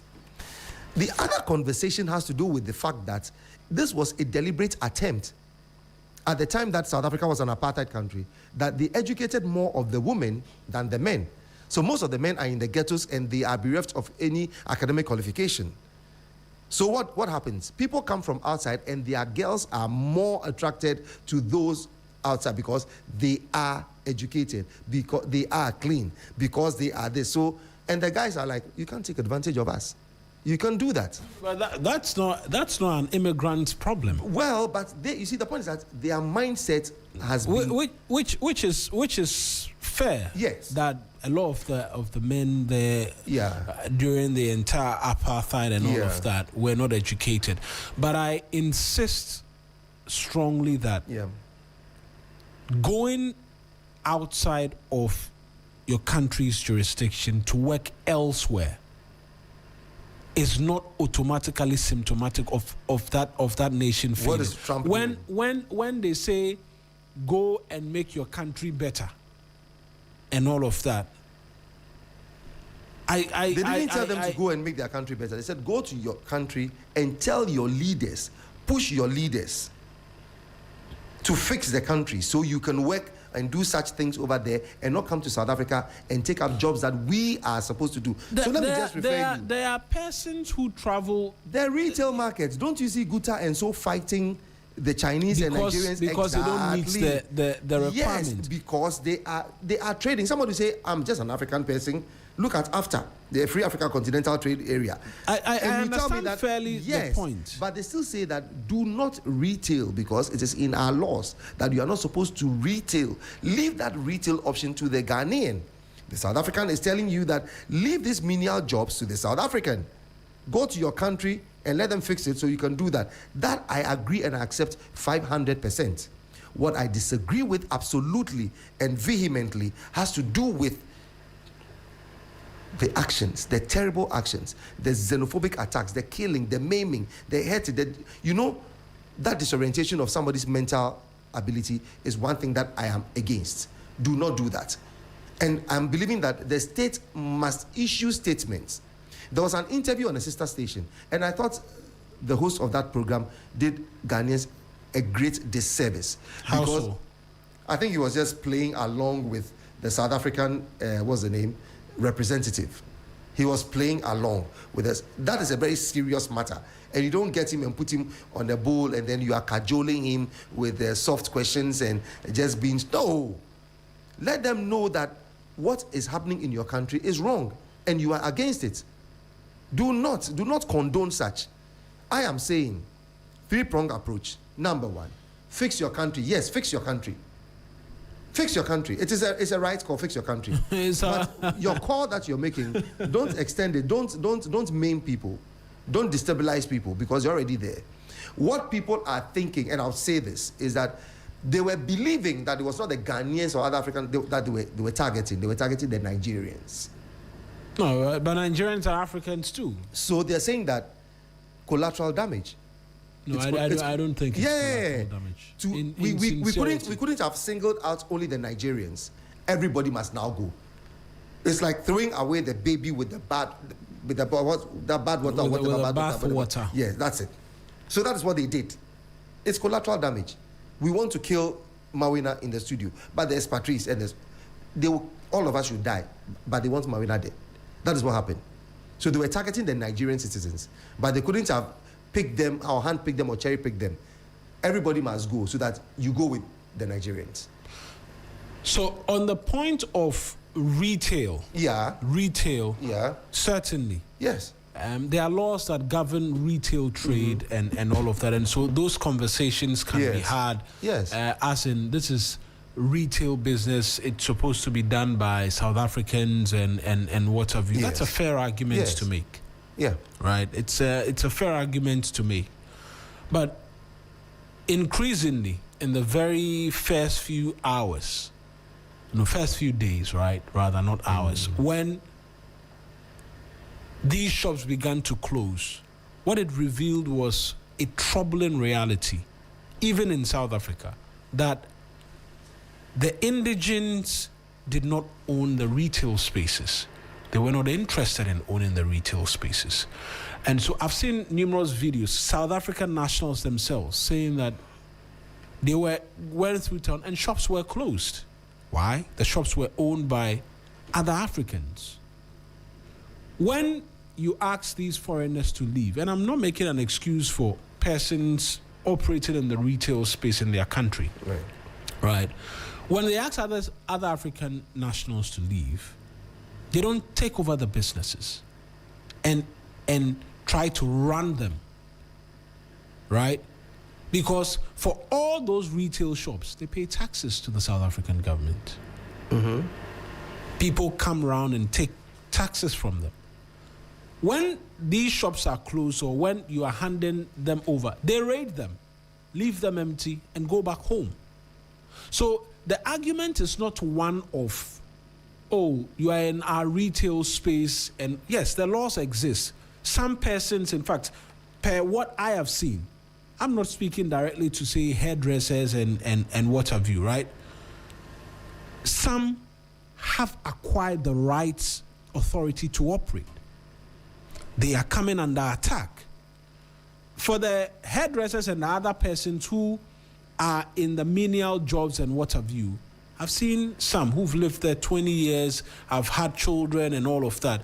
They raid their shops and then they leave. They are not interested in continuing operating the business. They raid the shop, leave. Yeah, you've sacked the person is gone. Now, who is attending to the need in the community? I mentioned three things that I believe the state is playing a part of it, because if you're saying that these people pay taxes and the state takes taxes, I've seen a video. I mean, yes, not one, not two. Yeah, they pay taxes. So that means the state would know that when you close the shop, I am not going to have access to the tax that they're supposed to pay. So they would come in and stand in and say no, but they never said no. So that's why I said there's a state plan. Number two, you were saying that when they shut all those shops and those companies and all that, they do not take over. There are two things there. The point is not to take over. The point is to sack everybody. They were targeting a group of Africans and everybody fell in as a collateral damage. So that is the other point.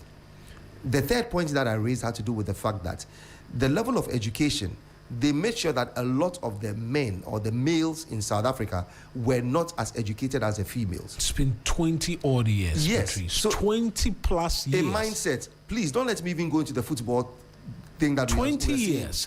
And anytime we play against a European country, we fluff. And you've seen that. So it's a mentality thing. Yes, we're not going there. It's a mentality thing. So 20 more years. The point is that even those, there's the allegation in South Africa that the African or the blacks who took over the reins of South Africa even suppressed the black people more. It's 20 odd years, yes, 26 plus years where they should have changed and provided a bit more in terms of Mandela, education and corrected all of that. Jacob Zuma, who? Which of them? Which of them? It's a popularity contest. So the most popular person wins, not the most intelligent or the smartest leader leads in Africa most of the time. 99% of the leaders in Africa are just popular personalities. They are just popular personalities. When you and I were in school, it was the authorities who chose who the school prefect was, the deputy, the dining, the library, the sacristan prefect. And they chose people till date. All the head boys at infant school, we call them head boys. All the head boys or head prefects, for everybody to understand, that were chosen since I went to Form 1 till we completed school, everybody is an erudite citizen today. They are all excelling because the teachers or the masters could see in those people the quality that they had. And every prefect who was chosen, I don't know about other schools, they are all living well and practicing good traits. So for me, we got it all wrong. So let's come back to South Africa. In the midst of these xenophobic attacks, if you're a foreigner living in South Africa, do not engage anybody with rancor. Do not go into a fight with somebody. Don't go into an argument with somebody. Do not go into heated debates or arguments with a South African. Because the person feels that I have the whole community behind me. So when I take any action at all, it looks like I am right at doing that. You believe that you have earned your space. You live there. Perhaps you're even a South African citizen now. You get it. You pay your taxes. You do everything accordingly. So nobody can take your power away from you. Yes, you can stand your grounds in that regard, but not in a confrontation where it could lead to the loss of a life. You can argue your point, whatever you want to do, but even the strictest American will tell you that when you see a gun, run. When you see a gun, run. Because the gun has only one message: to eliminate. Do you want to be eliminated? So when they're speaking to somebody, they pull out a gun, just raise your hand and say, sorry, forgive me, I'm gone. Because the gun only understands one message: maim, kill, dismember, unalive. Do that. So for me, that is the advice. Don't try to engage anybody in any fisticuffs. Don't argue with anybody who is not rational about what is going on, because they don't see the reason in the fact that you are a bank manager or you're working with an institution, say MTN and all that kind of thing. They don't see that. They would leave you. All your friends, all the South African friends will leave you. The way that, so please, we commiserate with the family. Absolutely. Yes, it's been said that the body is going to be brought in demanding yes. a bit of action as well. Absolutely. I mean that is what it is. And I applaud the Ghanaians who went on demonstration at the MTN offices, because MTN seems to be one of the largest, if not the largest, what's the name, a mobile phone company in Africa.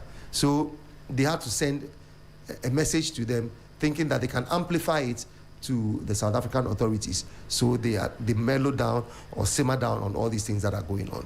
So for me, well, sad news as it happened. We don't know the circumstances under which the shooting incident occurred, but like I'm saying, be mindful when you are arguing with a South African in their country where they have the whole community following them or backing them.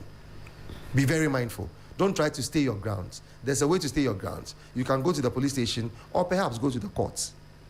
Don't try to argue it out with them. Otherwise, now one of us is gone. Sadly, what can he say? What can he do?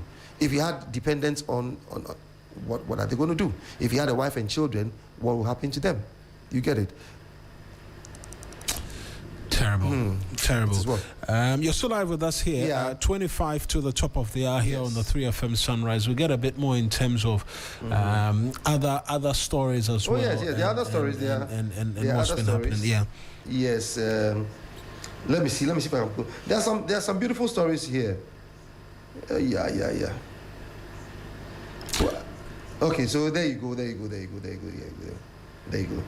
So, right. Oh, you may have lost it. Yeah, but no.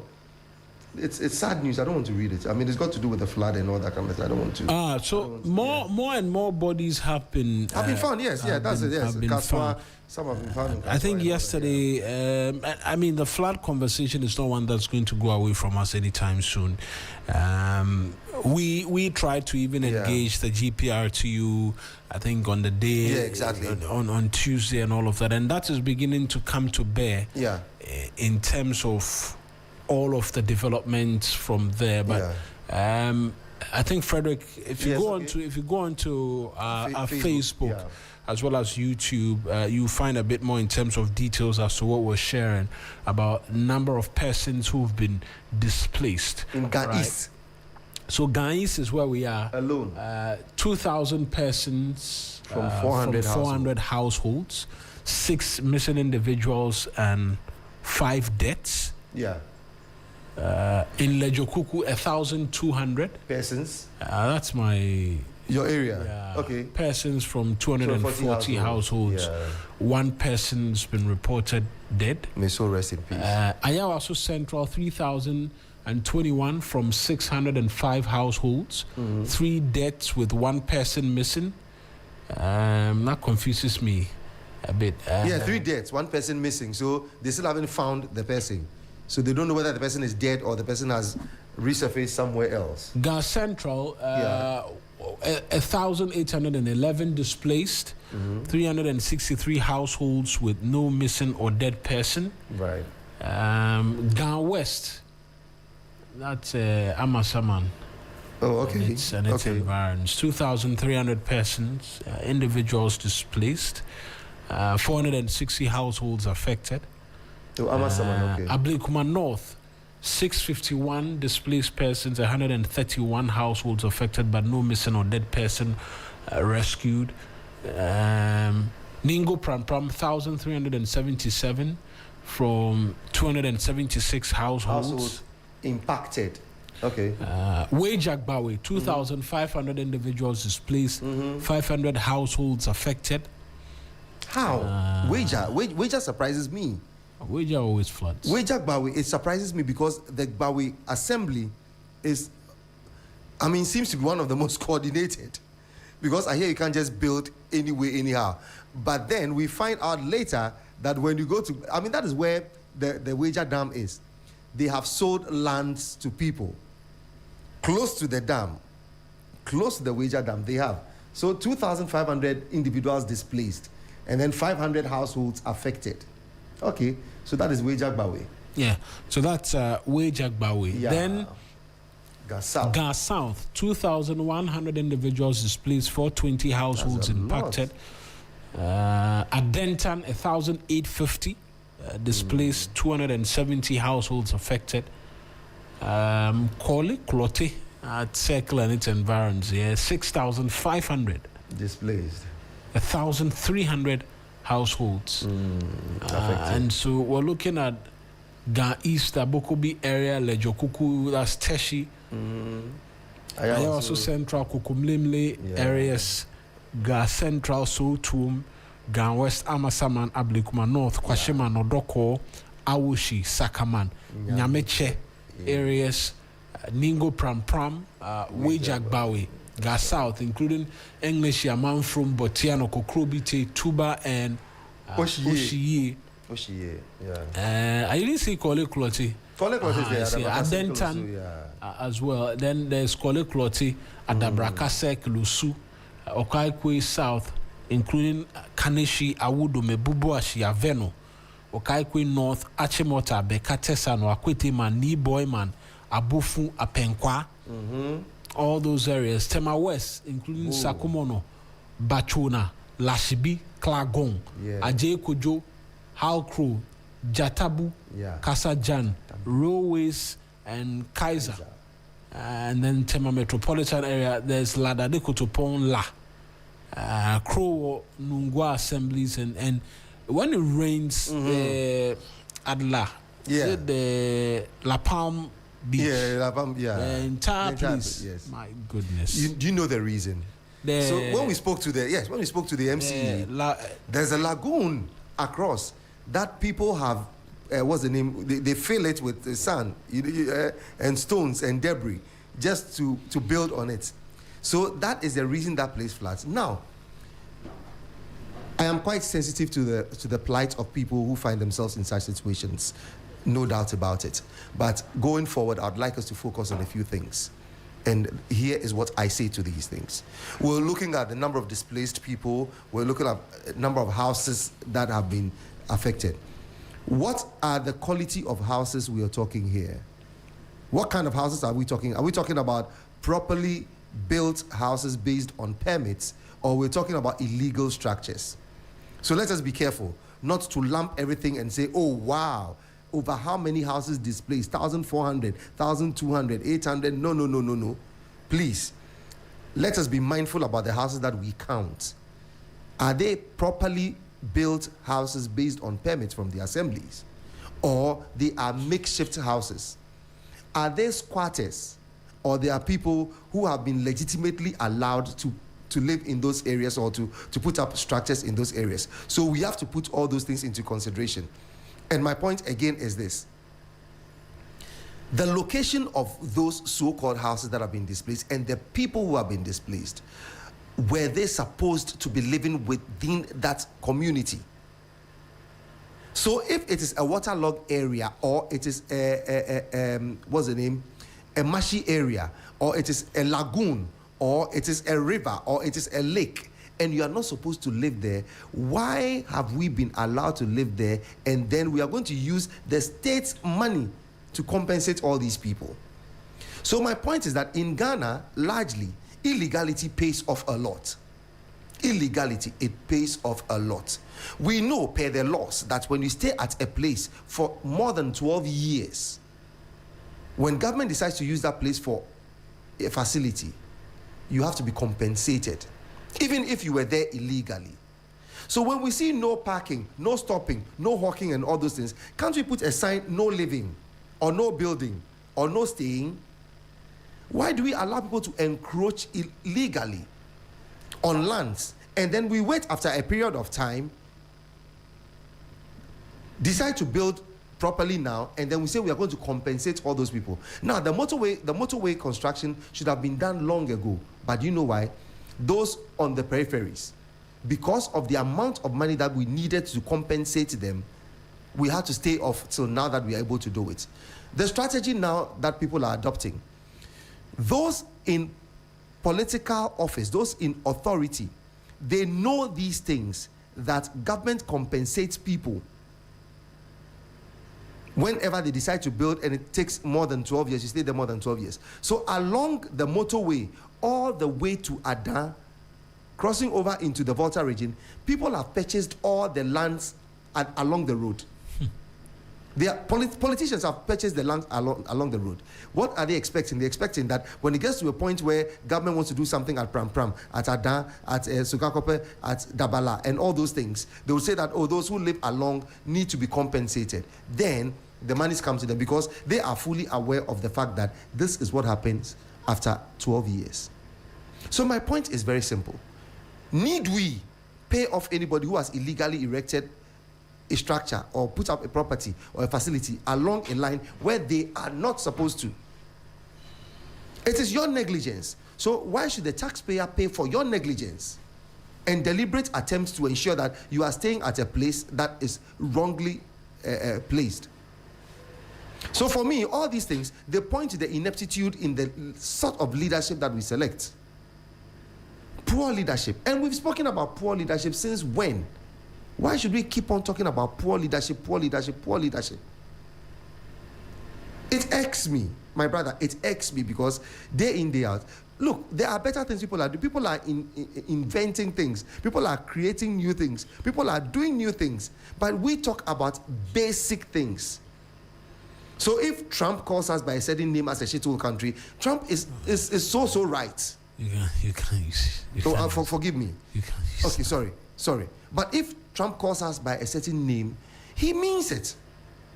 And it is a fact. You and I live it. You get it? How many times don't you complain when you're on your way home? Or when you're coming to work and you see something that is wrong? Hawking is illegal. Do you know that? Hawking is illegal. I mean, it's almost been institutionalized. Yes, hawking is illegal, but yet we see people and we just drive by them. You get it? So why compensate people who live illegally on a structure? So we're talking about 1,000 this, 1,000 that. So we have something here. I hear there's Garrett. Yeah. Garrett was meant to fix something. Yes, with your kindest permission. It says Garrett was supposed to. In terms of flood risk management. Yeah, in terms of everything that's supposed to solid waste to management. Flood anyone is we receive free money. Look, from the World Bank to help deal with Mawuena flooding in the capital. Mawuena. So Garrett, flood risk management, Odo basin drainage, solid waste management. Are we joking? There's a company called Satarim in the US. Satarim came to Ghana. Oh, okay, so there's more on Garrett. Satarim came to Ghana to convert waste to energy. And they wanted to do, they said, bring us all your waste. We'll convert it to energy and we'll pay you and pay the municipality monies. Because somebody wanted kickback. They never allowed it. Otherwise, all this waste that we're seeing, because the tonnage of waste that they wanted, even Accra alone was not going to be able to meet it. So we had to mitigate it by getting some from, what's the name? Ada and Pram and all those areas to mitigate the quantum of what Satarim wanted to do. Check the books. That time, Okovandapoy was the minister or the Greater Accra Regional Minister or something.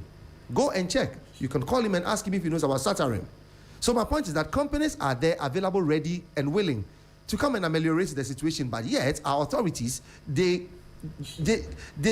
I don't know, they put spokes in their wheels so that it doesn't happen. Then we put up Garrett and say that they're supposed to maintain that. I think there's a comfortable nature with which persons thrive and enjoy success of chaos. Right? That is why a lot of what we complain about, that's the reason why it persists. Someone benefits from the status quo. Even with respect to flooding, I'm tempted to believe someone is benefited because it doesn't make sense, right? And I'll point you to a lot of examples. This Satarim you make reference to. Someone wants to benefit or profit off a contract like that. If benefit doesn't come, they are not a part of it. Personal benefit. Right. Yeah, for them it's personal benefit. And so increasingly a lot of what we complain about does not change because persons are benefiting personally and directly from the chaos that exists. Right? So this, what you're seeing on the screen, right, is World Bank funding to help Accra deal with its flooding situation.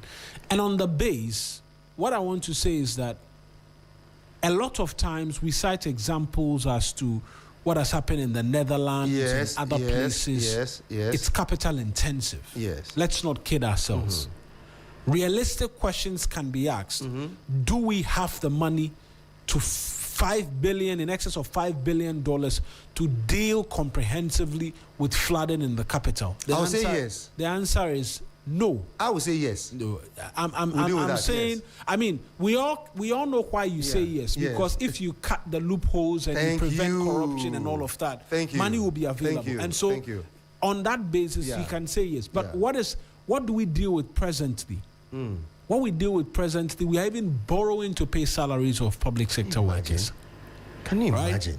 That is the present state in which we are in. We borrow to pay public sector workers. How long will this go on? We are borrowing to fund our budget.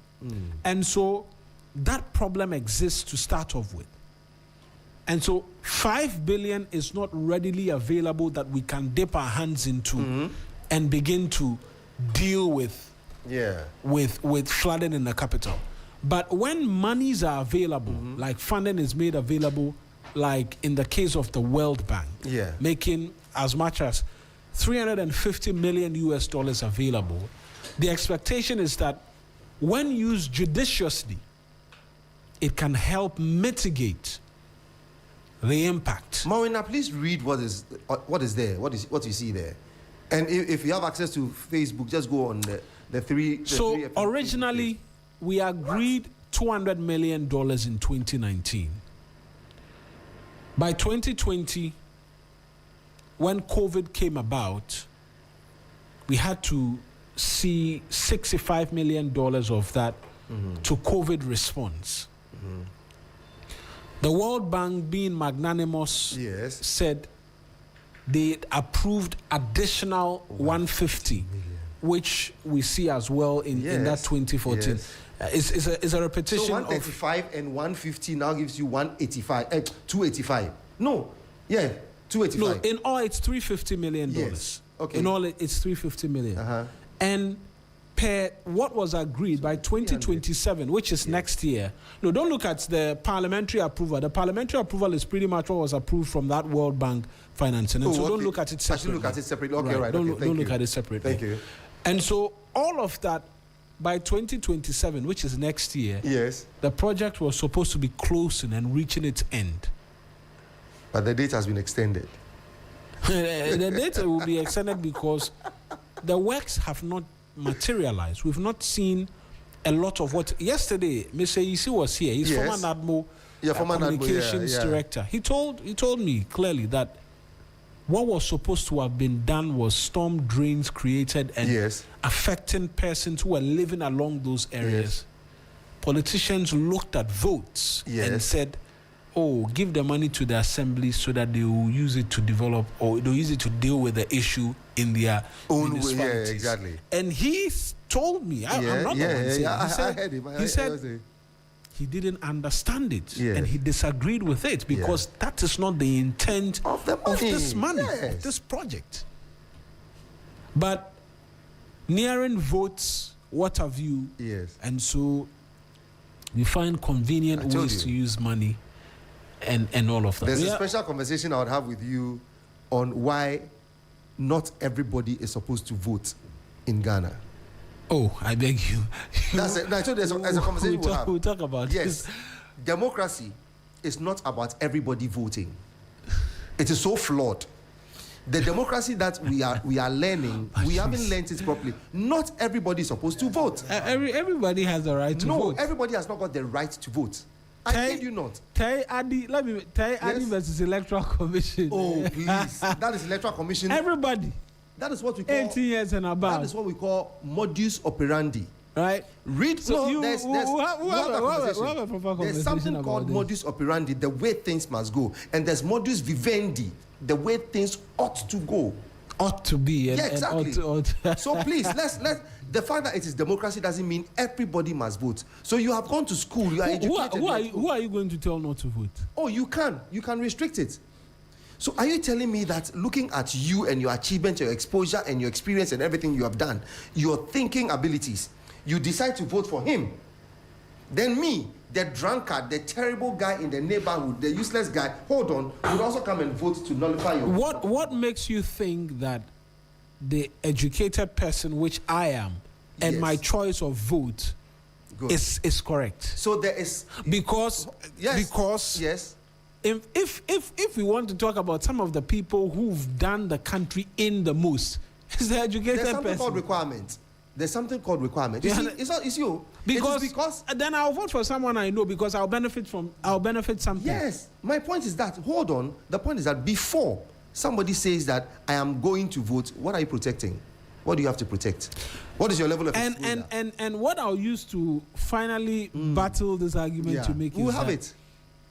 Entrenched positions in terms of votes exists in all democracies. All the squatters who are not living appropriately, they are defecating in water bodies close to you, in rivers, in streams, and all those things. They are not living. They are not exposed. They don't have a right to vote. Why should they vote? Well, then tell me why the person who cuts deals and is getting kickbacks. Cut deals where? No, in high places. The person who is cutting deals is the person supposed to be arrested? At an agency is supposed to be. Is the person supposed to be? Supposed to be arrested? Why is the person who is defecating openly not being arrested? So there's something called requirement. The moment the Constitution has set the requirement. No, forget about the Constitution. It was done by. It was written by people. about what no, Constitution? It was written by people. I'm not saying that the Constitution is not a good. I know. That's what I mean. What I mean is that it was written by people, and we need to scrutinize it. So there was this story about a man who was married to a woman. Anytime they bought fish to cook, the woman would cut off the head, cut off the tail, and cook only the middle part. And the man asked him, "Why do you keep on doing this?" It was like, "I learned it from my mom." So he went to ask the mom, "Why do you do this?" "I learned it from my grandma." They went to the grandma to ask, "Why do you cut off the head and the tail and cook all them?" He said, "At the time, in our days, the cooking pans were very small, and you couldn't cook all the meat. So the best part was the middle. So that's why I cut off the head and cut off the tail." So they were working with a warped mind that the head and the tail were not necessary for cooking. So all those who brought about what's the name, the democracy, people say democracy is not good for Africa. Democracy is good for everybody, but it is how you implement it. It is a growing document. We'll talk about this. Yes, we'll talk about that. You bring your points, and the rest of the panel will bring their points. Not everybody must vote. This boy that you say, I don't want to use those words on air, but we denigrate certain people, and you know that this guy, he's not intelligent. You tell him not to do this, he will repeat it the same day, the same time that day. That's your houseboy or your house girl or somebody that you are like, and this person will go and vote to nullify what you have put out there. I said nullify. Well, that's Patrice helping us do the review. And let us know what you think as well in relation to what it is that we've been discussing. But again, like I said, I completely disagree. I completely disagree. Everybody has a right to vote, and throwing rubbish onto the road. That is why laws exist. Exactly. For me, it's straight. Everybody must not vote, my brother. Are you discussing sports this morning? No, we'll talk sports. What are you going to talk about? Bill is here. What are you going to talk about? Bill is here to talk sports with us, and so the African mentality sports. And so we'll get into it. We're getting into sports now. 2 minutes to the top of the hour.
And terrible is an understatement, because if I could see a team make it into the semi-finals of this ongoing World Cup, based upon parents and possible teams they could face, Senegal was, in fact, I actually put up a post on Twitter when they were leading 2-0 that, look, they beat the USA and they beat Spain on a good day.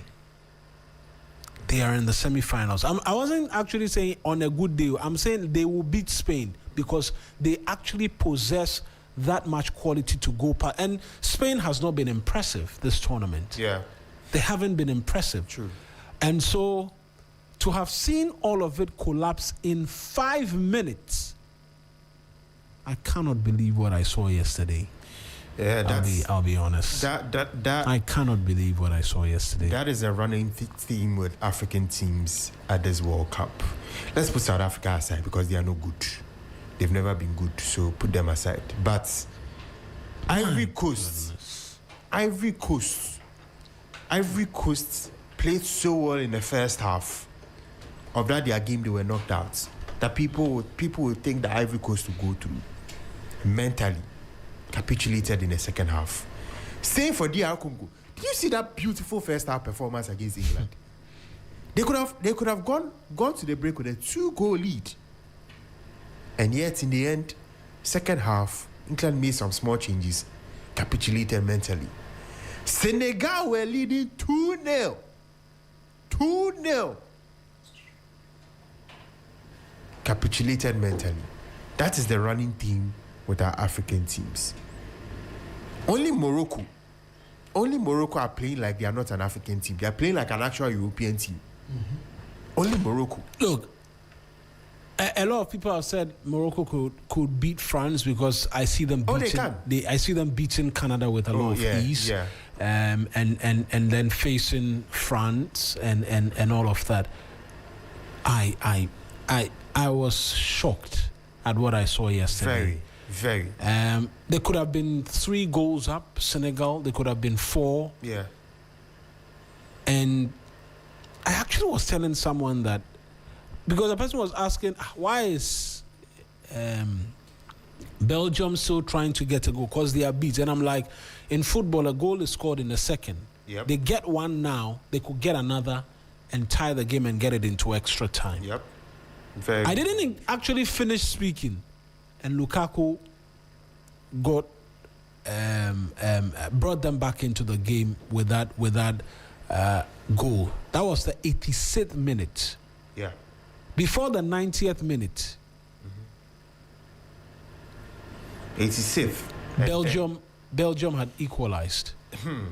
See, and they had been the better team all throughout the game until that 85th minute. They never could recover again. Yeah. Because they couldn't even string passes together. They were all over Belgium the entire game. Yeah. In extra time, Belgium was all over them because the mentality was gone. I saw their coach hitting his gumption and saying, mentality. It wasn't there. It was not there. It was gone. It was not there. And one of Senegal's players, Pape Gueye, has released a statement on IG. I have looked at his IG page. It's on his status. He said it in French, but media may pen in terms, so I've translated it quick right now. And he says, Pape Gueye, he plays for Villarreal. He was La Liga African MVP for this ended season. He says, I will come back to tell you a few words about the elimination. But I announce today that as long as it is this technical staff, I will take a break from the selection. So as long as this technical team of Senegal are still in Senegal, he will not play for Senegal. That is what he's saying. Mawuena, I remember I told you earlier on in the tournament that Senegal's problems are not necessarily on the pitch, but off the pitch. There are issues. No, this one was completely on the pitch. No, this one is completely on the pitch. This particular game is on the pitch, but I'm saying when they lost first game, lost second game, it was clear that off the pitch issues affected them. And it had been a running theme with the Senegalese national team before the start of the tournament. And I'm sure a lot more blowback and a lot more will be reviewed in the next few hours about the Senegalese national team and how they capitulated, because this is literally unprecedented levels of capitulation. It is crazy. Terrible. And same can be said for DR Congo as well. Yeah. Because if you look at the second goal they conceded, yeah, they weren't in it. They weren't in the game mentally. Yeah. They were, and the reason is simple, right? There was a shot that went on to the goalkeeper, which was parried, and it wasn't cleared properly. Yeah. The pass went through 2 Congolese players. They didn't take action. Like, it was within distance where if you take a step or two, you take that ball and you're looking for a pass. The 2 players watched on, saw the ball go through them, and Anthony Gordon picked it up and found Harry Kane. That's the thing. That was a moment of lapse in concentration. And that's the thing. When you start so strong in the first half, you have to find a way to keep the concentration throughout the game. And unfortunately, DR Congo could not do it. And it's sad. It's sad because it was very promising. An indictment. Rudy Garcia in his post-match game says, we know these teams. We know there will be a moment in the game where they will not be switched on. Yeah. And so even at 2-0, I knew we could get back into this game. It's a serious indictment on the team. Yes. It's a terrible telling of a position of a team. For a coach to be down 2-0 and you continue to fight like you are them, barraging all over them, and for him to believe that at 2-0 you will still capitulate, it's terrible. If it was Morocco, it would have been 3-0, 4-0. There's no. They fluff chances. They waste a lot of chances. They were struggling against. Was it which team were they struggling with? When they won 4-2. Haiti. Yes, they were struggling with Haiti until they. But all I'm saying is. But mentally they are much stronger. All I'm saying is. If they are leading 2-0, Morocco will not surrender that 2-goal lead. They will not do it. Look, what I have seen. Belgium had Morera. Not on just, the flanks, not just in the TV. dying embers of the game. From what I have seen physically on the pitch, Morocco will never surrender any lead like this. They will never. Morocco are much stronger mentally. They have the quality to back it. See, that is why, Charlie, in fact, by the end of this round of 32, I can see that Egypt have a game on Friday. So Egypt play Australia, right? Even them now I'm giving question marks. They could win. Egypt could win. Oh, in terms of all of my but predictions, we both agreed Senegal will beat Belgium. Did we not? They had beaten them until the 85th minute. We both agreed. No, they had beaten them until the 85th minute. It could be the same with Egypt. Because that's fair. Because my goodness. Yeah, and to be honest, they were going to the semi-finals because Spain, for all of the quality they have not been clinical. Yeah. They've struggled to get rhythm. Maybe against Senegal they would have turned up. But if all we've seen was anything to go by, you could fancy the Senegalese team going toe-to-toe with them and beating them. Yeah. But, it is what it is, right? The Egypt that you think they are going to win, this is the first time they've gotten this far in the World Cup. In fact, they are serial losers when it comes to World Cups. So lower your expectations, Mawuena, I'm telling you. Oh yeah, no, I'm being serious. I'm not even joking. Yeah, in fact, they're actually serial losers. It's the first time they are in the knockout phases. Yeah, they're actually serial losers. They lose matches back to back in World Cups. Yeah. So I expect very little from them. So it's the first time they've made it into knockout phases, and they were the first African team to go to a World Cup. Yeah. Oh wow. They've never made it out of a group stage. 1934, they made it to the World Cup, but they've never been out of the group stage. Not a lot to expect from Egypt as well. But Algeria, dear, I know who will stop them. Algeria is playing who? Switzerland. They don't beat Switzerland. But it's not even Switzerland beating them. I know who will stop Algeria. Zidane. Oh yes. As for you, this agenda. That's a Wasa Meka. He's no good. Look at this Zidane. Wasa bruta. Embolo will have a few days. Yeah, Charlie, you make him poppy. The great Zinedine Zidane. They shaking head. Shaking his head. Bruta. But I mean, it doesn't inspire a lot of confidence. Going into the round of 32, Africa had the most representation. Yeah, 9. Right, we had 9 out of the 10 we took there, making into the round of 32.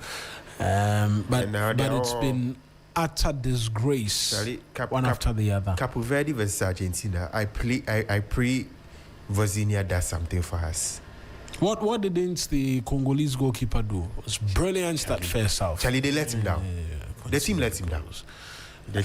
Anyways, let's talk what games there are today, and also talk some other sports, because I know there's been other development in elsewhere, football and then basketball as well. And we Serena Williams, actually, we didn't mention that yesterday. She's back at the Wimbledon and won her first set of matches as well. But let's talk elsewhere outside of World Cup. But first on the game we're showing live today on TV3. Yeah, that'll be Spain versus Austria. Yeah, Spain. Yeah, Spain that game is at 7 p.m. This one you would expect Spain to win, but again, they've not been entirely exciting, right? Yeah, they've not been. And so it raises questions. But elsewhere, other things have been happening in terms of the world of sports. We're seeing Spurs agree a £100 million deal for Tonali. Tonali or Bobo's Anna. Masa, right now the market is poor too. If Man City can get up and pay £160 million for Elliot Anderson. Elliot Anderson. I was very surprised by that. Elliot Anderson is worth half of that money. Half. Well, then in fairness, Tonali is worth $100 million. In fairness, if Elliot Anderson is worth £106 million, then Tonali is worth. But Charlie, the market's poor. The market's poor. When we were buying Enzo Fernandez and people were making noise, Elliot Anderson, £106 million. Hey. Can you compare him to Enzo Fernandez? Charlie, the market's poor. Those times, $100 million will get you blockbuster player. Will get you Cristiano Ronaldo. Blockbuster player. $100 million will get Cristiano Ronaldo. The times have changed. That is when you know that what a player. Now, Elliot Anderson. The times have changed. And I'm not watching him at the World Cup. I've not seen. He's not been extra. He's not right. He's not been extra for England at the World Cup. The midfield, Declan Rice is the controller. Bellingham is the number 10. You see them. You actually see them play. I've not seen Elliot Anderson on in number like I don't know exactly. I've not 100. Jesus Christ. You relax for Anderson. So has a deal been agreed, Tonali and between Newcastle and Spurs? It has been agreed, pending final checks and then confirmation. Yes, but medicals and all. Yeah, but I'm so shocked. Spurs are moving mad, to be honest. They were almost relegated, and so they have to do something. Yeah. Elsewhere in the world of basketball, LeBron James is seeking to exit the Lakers. What's the in and around conversations? Why his decision to want to leave? So what I have read is that there were already indications that the Lakers were going a different direction, i.e. trade for Luka Doncic. Right, that trade for Luka Doncic signaled that they were literally changing the guard and they were going to make Doncic the leader of the team. And LeBron, seeing that his career is about to end sooner rather than later, is looking for a contender to try and win his 5th championship before he retires. And I've seen options floated around, like Golden State Warriors, Miami Heat. Does he make the Golden State Warriors better if he joins them?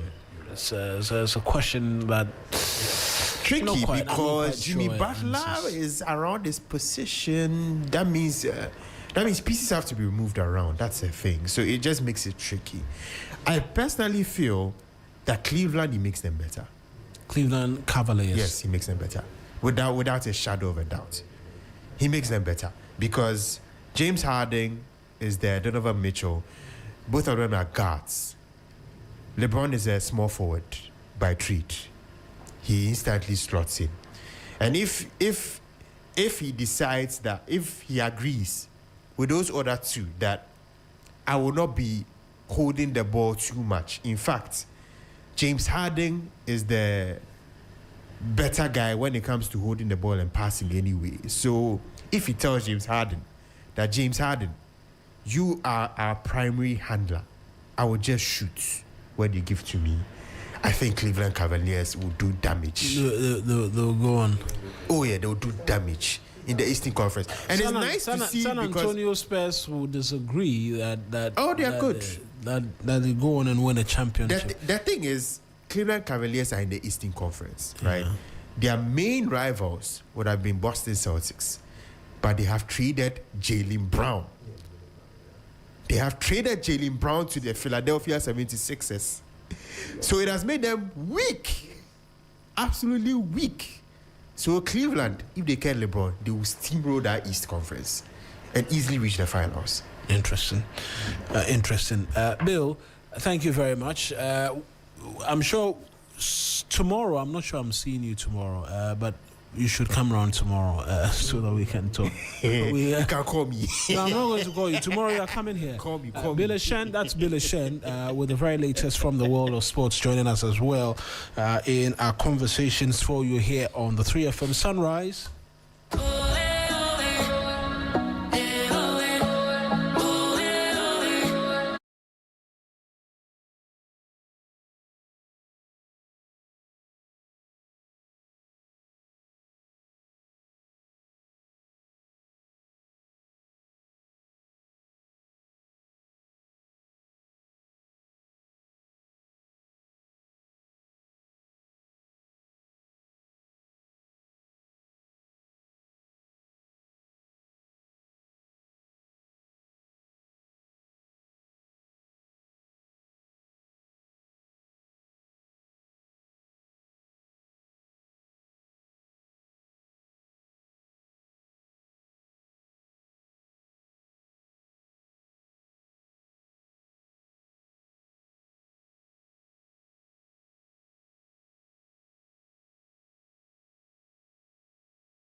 back in the 2000s, early 2000s, when he was a political activist through his songs. Politics, then he was buffing it long ago, doing it in different styles. Back here in Studio 4, you're 18 to the top of the hour.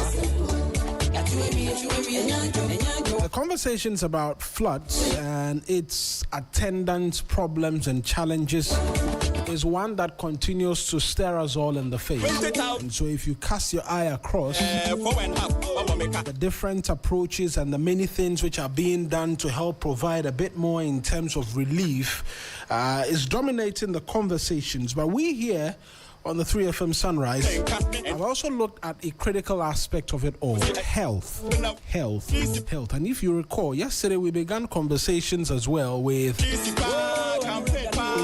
the immediate areas where market women were threatening to sell flood-infused items to unsuspecting public, to the unsuspecting public. Flood-infused, contaminated items, food produce and some others. And we were getting a bit more in terms of caution as well. We're going to continue that leg of the conversation today for you. Because they say a wealthy nation is a healthy nation. Isn't that what it said? Yeah, that's what people say. A healthy nation is a wealthy nation. Exactly. So it's if you're not healthy, if everybody is sick. In fact, it was one of the many things which when COVID struck became the basis upon which the lockdown was necessary, and it gave the president then, Nana Addo Dankwa Akufo-Addo, a lot of plaudits when he said, we do not know how to bring back the dead. We can bring back the economy. I've forgotten the exact way he put it. What we know how to do is bring back the economy, but we cannot bring back the dead. And so let us stay home, let us exercise and follow the necessary safety protocols and what have you. And so health has always been one that in terms if you're looking at the well-being, in fact, in terms of the indices for a developed nation as well, it's one of the things which is looked at. How healthy are your people? The life expectancy of your people as well. There are things that are factored into the conversations. The health minister, Kwabena Minta Kando, since the flood, we understand from the Ministry of Health, went around a number of the flood-affected areas. And so they issued a statement in that regard, advising Ghanaians to do a number of things. I have excerpt of that statement. That'd be fantastic. And so I'm going to read that. Oh, that'd be lovely. Right. So it reads that the Minister for Health, Kwabena Minta Kando, has undertaken field assessment in the affected areas, including Circle VIP, New Plant Station, and Achimota, Alogboshi community, to evaluate conditions on the ground, facilitates the rapid deployment of appropriate interventions. They go on to say that the minister has directed the Ghana Health Service to intensify disease surveillance, scale up risk communication, and strengthen community-level interventions in all affected districts. Health workers have been urged to deepen public education on preventive practices with support from the media, traditional and religious authorities, and educational institutions. That leg we are going to follow. The ministry further calls on all metropolitan, municipal, and district assemblies to collaborate closely with health authorities to enforce environmental sanitation measures and reduce public health risks. Food vendors are required to comply strictly with food hygiene standards. The public is advised to clear drains, remove stagnant water, and maintain clean surroundings. The first part about food vendors requires enforcement. Because if you leave them, of course, they will do what they want. Mawuena. So that aspect, the food vendors conversation ought to be mentioned and mentioned strongly. Yeah. The food vendors matter is a serious thing. And you see, it all boils down, like I said, to structures. We lack structures in this country. So you can find a food vendor here, 10 meters another person, 5 meters another, 6 meters, 20 meters another. They are all just scattered around. We can't put them together at one place. So it makes monitoring quite easy. You know, there's a video of when the flood hit. Yes. Tony Goodman is Public Relations Officer of the Ministry of Health. He's joined us via the phone lines. Oh, all right. That's beautiful. There's a video I saw of a woman who was selling wachi. Mm-hmm. The area was flooded. The water was knee level high. Yeah. Above knee level. And she was still selling. And people were in the water and were buying the wachi from her. But Mr. Goodman, good morning to you, and thank you very much for joining us here on the 3FM Sunrise. Good morning. I'm grateful. Fantastic. It's great that we're seeing the ministry issue a statement in that regard, asking for a number of things to be done.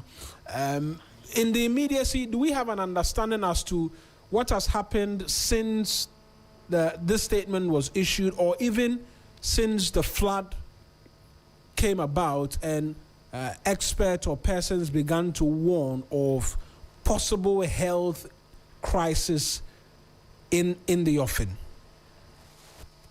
Thank you, Mawuena. Good morning to our listeners. Yes, before the rains even began, we issued a statement alerting the general public, letting them know that after every rains, normally in Ghana we have diarrhea, diseases like cholera and the rest. So we should all be careful. So that statement went. We followed up and map up. We normally have cholera-prone areas. We map our strategies clearly how to deal with them. And then we're monitoring until this day that we got this heavy flood. Quickly, we moved. The minister invited Ghana Health Service for briefing. When they came, he said, no, I'll be better placed if I go to the field before you give me this briefing. So we went to Circle. He used the opportunity to talk to various vendors, talk to some community members, and then from there went to Agbogbloshie. Agbogbloshie wasn't a good site at all. Alogboshie, sorry. Alogboshie wasn't a good site at all. We decided to come back to the office and look for logistics for facilities closer to these cholera-prone areas so that they would be able to assist persons that may come with any of these diseases that comes with floods. So that's what we have done. But again, we realized that during our field visit, a lot of people were still in the mud trying to get their wares, get their belongings here and there.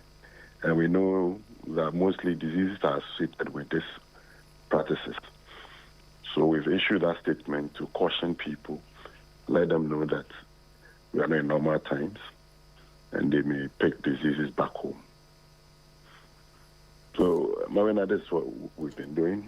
We've not slept. We've tried to make sure that we get some responses during this period. It's devastating. Some of the places we went to, yes, as you said, people are still selling closer to gutters.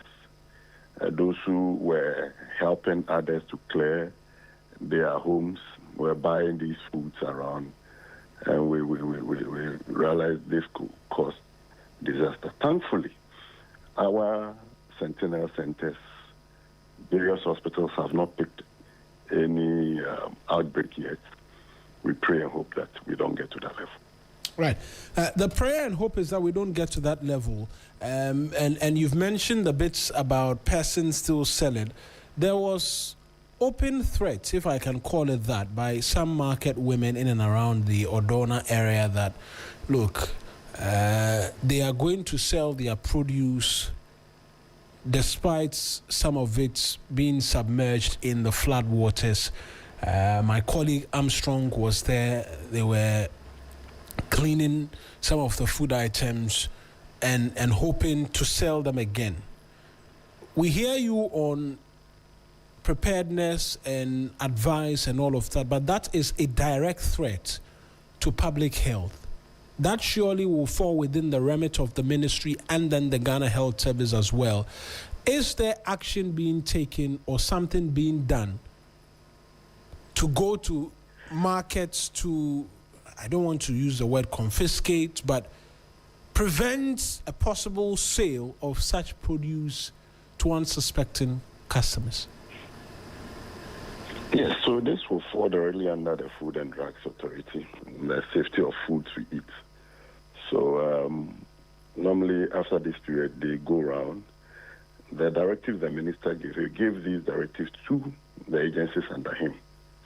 So we hope that they will go around. We know that this period, obviously, some of the places we keep these foods in the market may have also been flooded, and this food you have there are not wholesome anymore.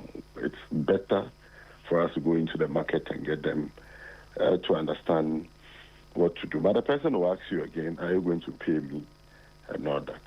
In every community, every market, you have our officers, the metro directors, the district directors there. So these directors would carry out the minister's directive. What we would do after is to get the Public Health Division of the Ghana Health Service to do another briefing for us to know where we are. Now, immediately the minister issued directives. They went on the field, and I'm sure they are still out there trying to get people to understand what is happening, get them to know that if you flout all these orders, all of us may be in danger. But because you know where your wife is bringing any of this produce to your home. So it's a dangerous practice at this time trying to sell all of these. I know Accra is not the only place where we experience floods. There were parts of the Volta region. We've seen Cape Coast in the past as well. What is the updates that the ministry has received in relation to all of these other areas, as with the necessary safeguards that has been announced? That is what I was just saying earlier, that we have prepared because we know that immediately you have this magnitude of rain, floods here and there. It comes with diarrhea diseases and all that, cholera. So we have prepared. But fortunately for us, we have not picked any of these outbreaks in the cholera-prone areas yet. But we are monitoring the situation. The minister directed that logistics should be provided to these hospitals to prepare themselves for any outbreak. So we are ready, but I can tell you that we have not recorded any case as yet. Right. Mr. Goodman, I'll thank you and get on to the other line, because thankfully the minister is expected to undertake that duty. The Ghana Health Service, they are also joining us. Dr. Franklin Asidu-Bekwe is joining us on the phone lines as well. So, Mr. Goodman, thank you very much for speaking to us. He's the PRO of the Ministry of Health, providing a bit more in terms of the minister's directive. But like I mentioned, Dr. Franklin Asidu-Bekwe is a friend of Media General, 3FM and TV3. He's in charge of the Public Health Division of the Ghana Health Service. He's joining us as well. Doc, appreciate you greatly for making time to speak to us as well. There is a concern that we could see disease outbreak, not just cholera, but so many others, considering that, look, around Circle, the Awudome Cemetery was flooded in itself. It will get onto the other flood waters, and it will all be mixed up and all of that. In terms of our alertness, where are we as we speak, please? Okay, thank you very much, and good morning to your listeners or viewers.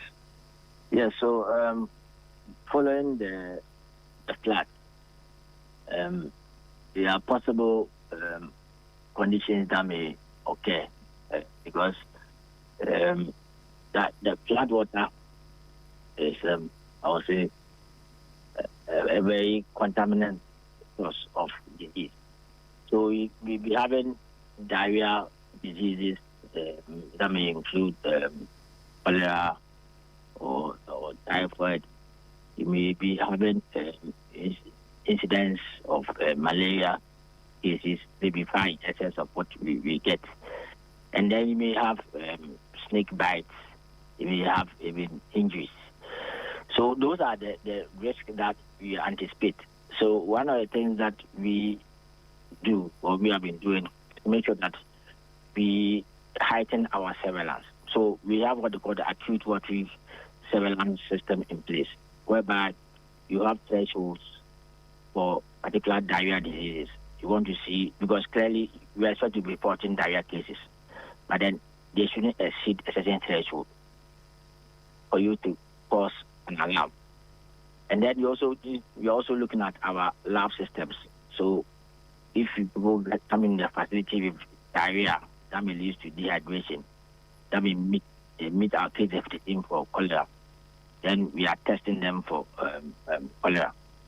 Now, let me say that the last confirmed case of cholera in country was April 2025. So we have not confirmed any case of cholera, but there's a risk.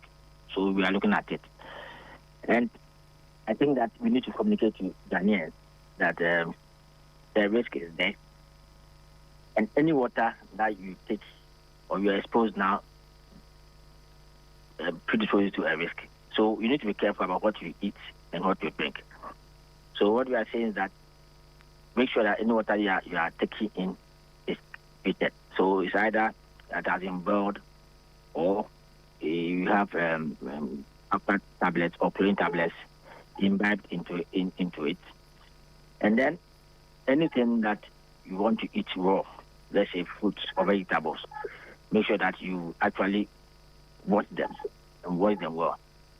And then another issue is that because we are looking at more of fecal-oral diseases, make sure that now you are washing your hands regularly with soap and running water. Another issue is that because we are going to have high incidence of malaria, people should make sure that they are sleeping in the bed net. And also we need to prevent ourselves from getting malaria. So now that, let's say, the water has receded, any receptacles that contain water, we need to make sure that we dispose of them so that we don't breed mosquitoes around our area. So as a health service, we're also going to make sure that we heighten our awareness creation on the prevention of diarrhea disease and then malaria. So basically, those are the issues that we're doing, but I think that is going to be a long haul. So it's not just a one-off activity, and we are going to continue. It's important you mentioned that long haul, because my next question was all well and good, and education is going to continue. And even we here as well have been talking about this since yesterday. We've done reports on TV and the likes, advising the citizenry against eating from any place and all of that. What is the time frame with which, if there could be an outbreak, we can begin to see? Because there's a temptation that after perhaps a week or two, persons can drop their guard. And so this week, amongst a circle of friends in the office, the decision is that, okay, this week we don't buy food from outside. Let's wait till next week, then we can begin. Is that good enough a decision to take? Or we should be looking at a month, 2 months where we're saying we're staying away from certain areas and certain things, and we're being wary of what we're eating? Yes, so I would give you a time frame. What I want to say is that we are preaching good personal healthy behaviors. And if you listen to what the Met guys are saying, the rains are not going to stop now. Maybe the intensity will reduce. So what we want to say, the risk of cholera still exists. And even last year, we didn't have any profuse rainfalls or plants, and we get cholera. Because the risk factors for cholera still abound. Certain cholera is about the potability of your water and the sanitary conditions that we live in. I don't think there's much of optimal conditions that we are in for you to say that we are fine. We can do what we want to do. You know, 40 years ago, UK had cholera. Now, you don't really see cholera because they have potable water and the scientific conditions are better. So until we have such a fine system, I want to urge Ghanaians that let's be careful what we eat and drink. And let's not assume that the flood came last week, so we can still lose our guard. So please, this intervention, the most cost-effective intervention is hand washing with soap and running water. That one, it does not depend on whether you have flood or not. So make sure you are washing your hands almost every time with soap and running water. And then maybe the second one is the sanitizer. But to me, the ultimate is the hand washing with soap and running water. And then also be sure that everything that you're eating is hot. It must be hot and as hot. If it's fresh, then you must make sure you wash it before you consume. You see, let's say you are sitting in a tuk-tuk and you're going from Circle to maybe Medina, and you see some apple on by the roadside. You just buy it and immediately decide to bite into it. The person who is selling the apple, do you know what has happened to his hand? You are not sure, because you don't know where he passed before he came to give the apple to you. So what I want to say is that let's be very cautious where we are now, and everything that you eat coming to your mouth, which is fresh, make sure you wash it. You understand? And then if you want to consume any food, make sure it's very hot. Doc, I'm here with my colleague Patrice. He says he has a question, and then I'll return as well to you, Patrice. Yeah, Doc, thanks so very much for your time and that you're spending with us here. I'm going to read, if I may be right, two core mandates of your institution. So health promotion and social behavior change is one of them, right? Yeah. And then environmental health and sanitation is another. Yes. But you know, when you talk about environmental, it's somehow under the local government. It's not fully under us. Okay. But so, we will promote good behavior. Are you mandated to coordinate with the MMDAs to support the district assemblies on waste management, road safety, food safety, water quality, control of disease, and all that? So food safety is broadly under the MDA, National Assembly. All right. Okay. So behavioral change. I am saying this based on the fact that we're talking about food safety and so on and so forth. Has it come to your attention that the way our markets are structured is wrong? The way we allow people to sell just anywhere and anyhow is wrong, and it is dangerous to the health of the citizens. And if so, if you have identified it, do you have any reports that you have written on these things and how we have to adapt to better ways? No, so you see, at times health bears the brunt of the way the systems are set up. Setting up markets and those things are not directly under really they are under looking at local government and other ministries. So we actually give guidance or we give technical advice to certain ministries, but we do not directly influence the setting up of markets and all those things. So clearly, I think that, you see, we want to discuss. Sorry, Doc. I'm not saying you have a direct hand in it, but I'm saying that per the occurrences and incidents that we have experienced over the period of time, including cholera and so on and so forth, I am saying that if you know that is the local government that is responsible for all these things, from the health directorate point of view, the health division point of view, aren't you able to make an input into how they are supposed to establish and create these markets and giving them maybe delineations? It is only 200 meters. Make sure the community is so and so. Establish it on high grounds. Place it here. Do you have the mandate to do that by contributing to it? Rather than we waiting until it happens, then we are giving out all this information. No, so if you go to the districts, the assemblies, we have committees where health is part. So they make influence or they give technical advice, the setting up of these structures. So yes, at the various assemblies, we have the health committees who are part of the social service committee, and they give the input to it. So that means they're not doing a good job then? Who? Those are the committee level, the health committee level at the assembly.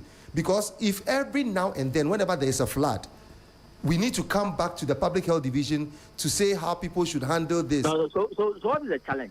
Let me get the clarity. What is the issue we are discussing?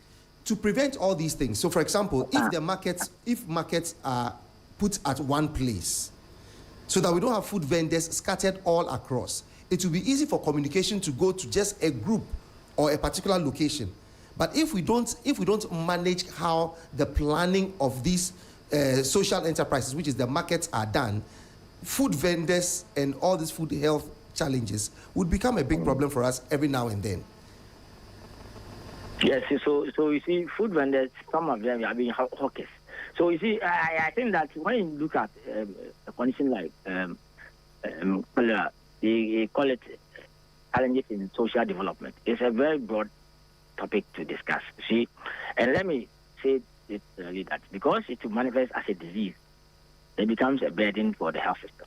But it's a holistic approach to solving development issues in countries. Do you get? So you can even decide that somebody has the person who is walking around selling apple is it's not even in the market. Yes, so we see there are two things here. There's an individual who has a personal role in preventing disease. Before you also look at the government or the external. So if you want to prevent disease, it's two ways. So it's either regulatory or personal change or behavior change. And as I was saying that now we go both ways. So I look at it as not we and them. It's we. Everybody has a role. The media has a role. The health sector has a role. The ministry has a role. And as I'm saying that as an individual, your key role is one. Make sure that whatever you are taking in, it's caught. That one, you cannot go and blame any government. You as an individual, or before you are dead, before you come in place, blame any government. What we are saying, who is directly under us as the health sector, is that anything that you are going to eat now, make sure that it's hot. Anything which you are going to take in, which is fresh, make sure that you wash it with hands, with soap. No, you make sure that you wash it. And then anything that goes into your mouth, make sure your hands are washed with soap and water. Those things are individual. You are in charge. Nobody can force and put something in your mouth. So that one means easy. The other ones are external, which are maybe complicated. So I think that for now that we are in, we have this emergency state. Let's handle the low-hanging fruit. And as I'm saying that one, I don't know your name, but I've forgotten your name. Patrice. You Patrice, can take charge. that's Patrice. You can take charge that Patrice, I will never eat anything cold. Patrice, I will never take any fruit without washing it. Patrice, I wash my hands with soap and water. I mean, to me, that is crucial for now. Later on, we'll handle the medium and long-term issues. And I think that, to me, let's move not tangent. And then later we can discuss the other issues. Right, Doc, in following from there, the districts and municipalities where you have reps in, what is the collaboration? I'm always back to, not collaboration, but direct supervision. That's the word I'm looking for. Direct supervision as to the work they will be doing around this time where there is the possible risk. I know the health centers are prepared to take on the challenge of should the cases come, but there's also the preventive bit as to education on the ground as well.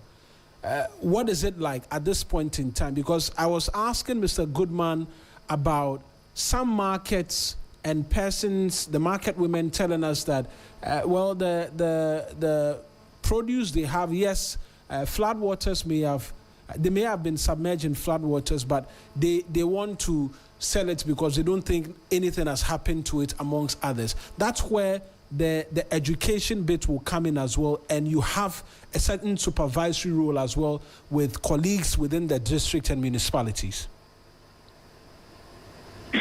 Yes, so Ghana has an emergency management structure. I mean, that runs from national to region to districts. So what is happening is that the various, based on this, and I'm sure it's coming up right now. So when you have, let's say, a very big outbreak, we have emergency structures that are activated at all levels. And then normally, based on the structures that are set up, let's say at the district, is the DT who is the incident manager or the command. You understand? He has the structures at him or her. The health sector's role is to make sure we promote education. You have and make sure that we heighten surveillance. And as I said, these are early stages, but you can hear a number of health workers going on. It's going to be despite, and I want to state that it is not a one-off thing. It's going to be sustained, very heightened time. And I'm very happy. When your colleague called me, initially I was working on a report. I said, no, let me stop and get this thing sorted out. So something that we're going to continue to make sure that the average Ghanaian sees that it is not something that is going to end in the next 2 or 3 days. For now, let's assume that we are being exposed to a threat over a period of time. And we need to be very careful whatever we are eating and drinking now. So our system started, but we're going to make sure that it's going to continue. For us, the key thing is the surveillance part. What I'm saying is that we are monitoring the threshold because we expect cases of diarrhea to occur, but it's not quite across. And surveillance does not end; it's continuous. So if let's say you have your diarrhea cases going above, it's a source of concern. Where are the cases coming from? What is happening? Then we put in diminishing intervention measures. So it's an ongoing work that we'll be doing with you, and we are grateful for your support.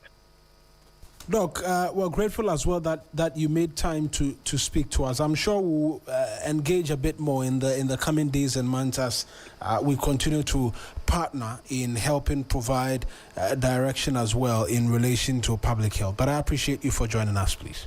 Thank you, sir. Have a nice day. Yes, you too. That's Dr. Franklin Asidu Bekwin. He is a director in charge of public health at the Ghana Health Service, joining us this morning. Dr. Dennis Borte is a public health physician and medical director at HealthNet Swan Medical Center as well. I'm just going to go on to the other line and pick his thoughts in relation to this as well. Doc, you've been listening into our conversation and what we've been talking about. It does appear it's cut out for the ordinary person as to what they should do around this time so they do not become a part of statistics in relation to cholera. Thank you very much, Mawuena. And that's very true. In times like this, caution is a word that should not be, we can overemphasize caution in times like this. As much as I have to go out to those affected directly or indirectly.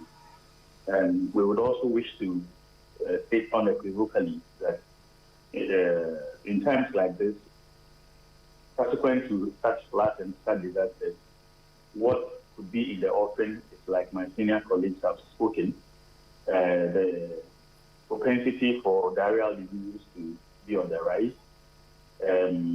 Apart from diarrheal diseases, skin diseases can also set in, and like they said, with settling of water or collecting of water in places, puddles like that, you could also have more breeding grounds for malaria. It becomes important that we become cognizant of this and therefore put in the necessary preventive measures. Like you mentioned, it is the individual who has to take the ultimate responsibility. If you look at the sheer load of filth that has with the optics that we saw, and of course this is not the first time that we have seen such optics. Probably this may be one of the worst we have seen. And Ghanaians are well alive to this. We see this all the time when it happens. And yet we haven't changed our attitude. I mean, it's for now, we can at least take the caution that let us not suffer the health consequences that could arise from this. So indeed, it is for us to, as individuals, to take the necessary caution in order to address a bigger crisis. And cholera is one of the things that would happen. And the worst cholera epidemic I ever saw in my practice was the 2014 episode. And who said it cannot happen again? But when we take the needed caution, I think we can go a long way to reduce the incidences of such diarrheal diseases that could arise, typhoid that could arise. And you know that with this, the passage of this filth, which you know it contains some kind of human excreta, all kinds of water and sewage all mixed together. Some have actually run into people's rooms and homes. Some have run into people's shops and out. So a lot of things have been deposited along the spot. I was driving on the Graphic Road yesterday, and the amount of plastic waste that are hanging on the rails by the road. I mean, it's such a messy sight. Now, assuming we're able to bring off all these plastic waste of rubber bags that are tied to our rails by the roadside, it means that other debris, including fecal matter, including sewage, all these are all over on our roads. And people obviously will be walking and holding and touching these things. And you are likely to carry something that is not visible on your fingers, and you could put it into your digestive system, and that is what is going to cause the trouble. You might end up depositing things on the surfaces, and other people would touch them, and then infections begin to spread. So it's time that we are all alerted that we need to exercise the greatest of caution in what we eat and how we eat what we are eating, and also to make sure that we do not walk or wade in water that is running all over the place, flood waters for that matter. And therefore, one thing that we could also do is to make sure that we are washing our hands frequently as possible. It's not only under COVID that hand washing should be seen as the ish thing. Under all circumstances, and especially in times like this, frequent hand washing becomes important, because you'll be shaking hands with people, you don't know where they are being, what they have held, what they have touched, and then you pick up infection. So that's my preliminary comment. No, whilst this education has become important, sometimes the concern which I have is that for the persons who are down there at the markets and what have you, we do not see them practice any of these. And rarely even do we get education reaching them, because they become the start point for which, if there will be a crisis on our hands, we'll see that play out. What will be your expectation of the persons in charge of handling this potential crisis now, because it's not a crisis yet, we're seeking to prevent, in being able to go down to the market and to other areas in helping to prevent? Would you want to see Veronica buckets, perhaps in and around our markets? Yes, we can argue about the structure and the make of our markets, but a bit more hands-on to help prevent a disease outbreak. Yes, Mawuena, I think you are right on spot. So, fortunately for us, this kind of prediction, we know that every year around this time of the year, things like this happen. So, emergency preparedness is important. Before we get into the rainy season, our public health system would actually raise the antenna and be more proactive in getting to these markets, and or with the help of NANBU, when these things happen, these Veronica buckets you are talking about should be, scattered all over or dotted all over the place in such places, so that people can frequently do that. And again, the public education. I know that some citizens, no matter what, will be recalcitrant in trying to do the right thing. But when the public education, the market especially, because you go to the market and they are one of the places that are mostly flooded with all these debris going there. And like you're saying, some people have decided that no matter what it is, they will still going to sell their food or their items to people. So apart from the NADMO, the security agencies must also be ready to pick up people who want to be recalcitrant and put the lives of people at risk. So public health nurses are in there, public health personnel are in there to go around indeed to make sure that education and caution goes right to the core of the places that are likely to be the point sources of infection spreading into the community, and make sure that the education goes down. Apart from that, law enforcement, people would like out of greed, out of the fact that I don't want to lose the money I have invested in this food item, and so I must still get my money back. And sometimes when these disasters happen, people must also be given the assurance that, well, you may have lost something, but where government can come in and compensate so that if that is there, then nobody will say that I will still have to sell the infected or infested or affected material to the public. So it's a matter of different approaches. Both the Food and Drugs authorities have to step up. And these are all things that we need to plan even ahead of the rains coming. That if this to happen, this is the action. If this will happen, this is the action. But it's a whole trail that all departments or all agencies involved must be up and running at a point like this. So public education on the market especially, and security agencies for those who will be recalcitrant to be able to want to sell. Just like we know people, even when it comes to fuel, there were times people would be selling contaminated fuel. I mean, glee, with so much glee. And it's like people know that in Ghana you can go scot-free almost anything you do, you know. But when we have law enforcement, people know that they can be punished for this. Then people will sometimes say, but sometimes we are too lenient.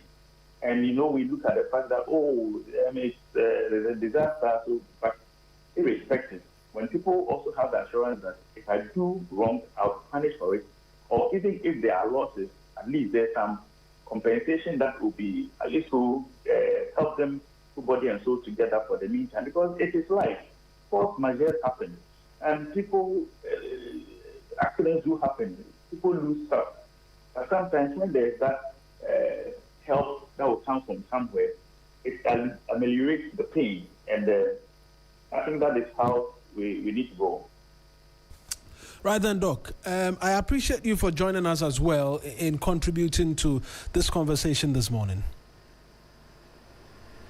My pleasure. Right, that's Dr. Dennis Borte. He is a public health physician and medical director at HealthNet Swan Medical Center, joining us this morning as well. I'm going to come in studio to Patrice just before I go on my next break on all of what we've been talking about and if we can make it work, right? Because we're big on prevention now, and hopefully we do not see that outbreak. Doc mentions that 2014 cholera outbreak. I suffered one around that time. Yeah. Okay. Sorry for you. It's a story. It's a story that I tell whenever medical negligence comes up. Mm-hmm. And we're talking about our friends who take care of us, but sometimes some of their colleagues do not do the absolute best. I experienced that in 2014 when I suffered cholera. But hopefully we do not get there because that was on such a wide scale. Yeah, exactly. That was on such a wide scale. They had to burn every clothing that I was on when I went to the hospital. Oh, really? Yes. Because if someone comes into contact with it and the person doesn't wash their hand, there's a high potential. They have cholera. So those are the dangers. So I'll start from the top. I agree with a lot of the things that they have said. But like I said, majority of these things are things that are, what we say, book knowledge. These are things that will guide everybody when you follow a certain rudimentary means of doing things. Yes. So most of us have forgotten, but when it got to when we had, COVID, the health sector recorded very minimal infections because we had to adopt the hand washing and then the restrictions to handshakes. So hand washing, handshakes, and not taking your hands to your face, which you do 2,000 times in a day. You don't know, but your hand touches your face a lot of times. So during COVID, a lot of these infections were drastically reduced. And this food infection also was reduced because we're not shaking hands. So I think those are things we need to get back to. So I try as much as possible to restrict myself from shaking hands with people. Somebody may think that, you're trying to be something else, but please. A little too normal. Yeah. I mean, I like it that way if I'm to prevent myself from getting. But what I want us to resolve is what are the considerations we need to take when it comes to health matters. For me, it is not about After the rains, there'll be water collecting in certain cans, certain gutters, certain holes, certain... All these things, how do we resolve them? Should we still keep the open drains, or we should not? Should we ensure that every community has a drainage system, or they should not? Should we ensure that all our gutters are desilted and they are giving direction as to where every wastewater would go to? Is the assembly ready to set their task force in place to visit areas where people, the moment they sense that it is going to rain or the cloud forms, they just discharge their waste? And I can point them to places that I know directly in my neighborhood where they discharge waste onto the road just because the clouds have formed and rain is going to fall.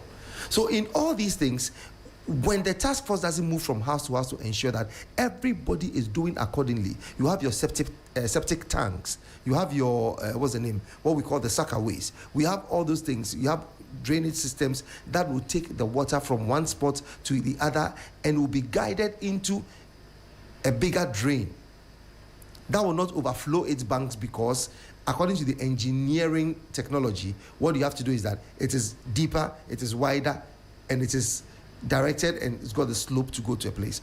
If all these are experts come out to say around this time, this is what you have to do, and then the people who sell at markets, what markets? What food joints? How do we ensure that people manage their foodstuffs? How do we ensure that, how do they package it to sell? So why would I go, I made mention of this, why would I go to the mall? Why would I go to the big supermarket or the mega market, and I would see how food has been packaged under hygienic conditions? Yet when I visit my local market, it is just on the floor. Who knows where it is coming from? Go to the Ashaman market. Go to the Ashaman market. Go to the place you call Kwasiajaso. Go to Makola. Go to Kaneshi. And you think that all these ways that had water collecting around them, that people in their stalls would come back to meet, would not just be cleaned up and handed over to you. For me, I say there is a larger conversation we need to have concerning stratification of where markets must be, where food vendors must be. So dotted along the East Legon road from Emmanuel Eye Clinic all the way through the Abedipele Lane to what we call the Lagos Avenue, everybody is selling roasted plantain, roasted plantain, roasted plantain. Can we aggregate them at one place? Can we say that this is a place we have demarcated? So if anybody wants to buy, they all come there, so that you can easily walk to them and advise them as to what to do. In fact, are they even supposed to be there at all? Are they legally mandated to be by the roadside? So if we are not able to coordinate these things properly and speak to them per report, I always like blueprints. I like blueprints. What is it that we can do? What is Europe doing? What is being done in Canada? What is being done in America? What is being done in Denmark? What is being done in Holland? What is being done in Hong Kong? Such that they don't face such health risks every now and then. Right. So we don't manage our foodstuffs. We don't manage our food stock. We don't manage our... The food management in Ghana is poor. Market structures, very poor. So everybody thinks that if it's not on the ground, it is not food. You're not buying from the market, which is very wrong. Food is not covered. So those who buy the grains, you know our roads are not tarred. So there's a lot of dust on our roads. So you like Hausa Cocoa, right? You enjoy Hausa Cocoa. I know very well that you enjoy Hausa Cocoa. Hausa Cocoa is done in the open. And when the wind blows, it carries dust. Do you know what is in the dust? Somebody suffering a certain disease. They spit out something. It dries up. It becomes part of the dust. Somebody pees just around. It becomes dry. It is part of the dust. It blows into the Hausa Cocoa that you're going to eat because it's done in open space. You buy it and you drink.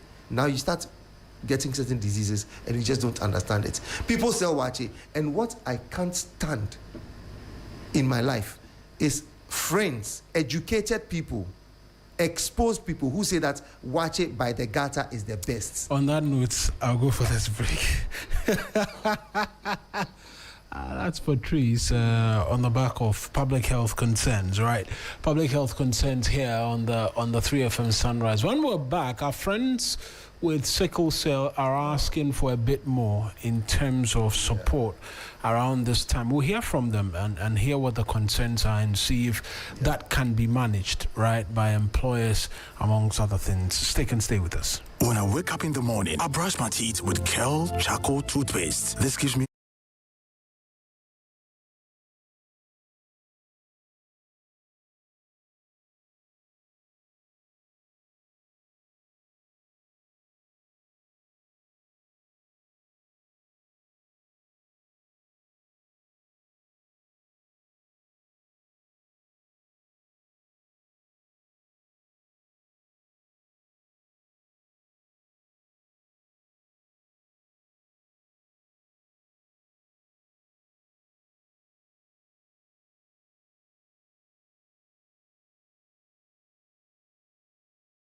The Electoral Commission has reiterated its commitment to organizing free and fair elections this December.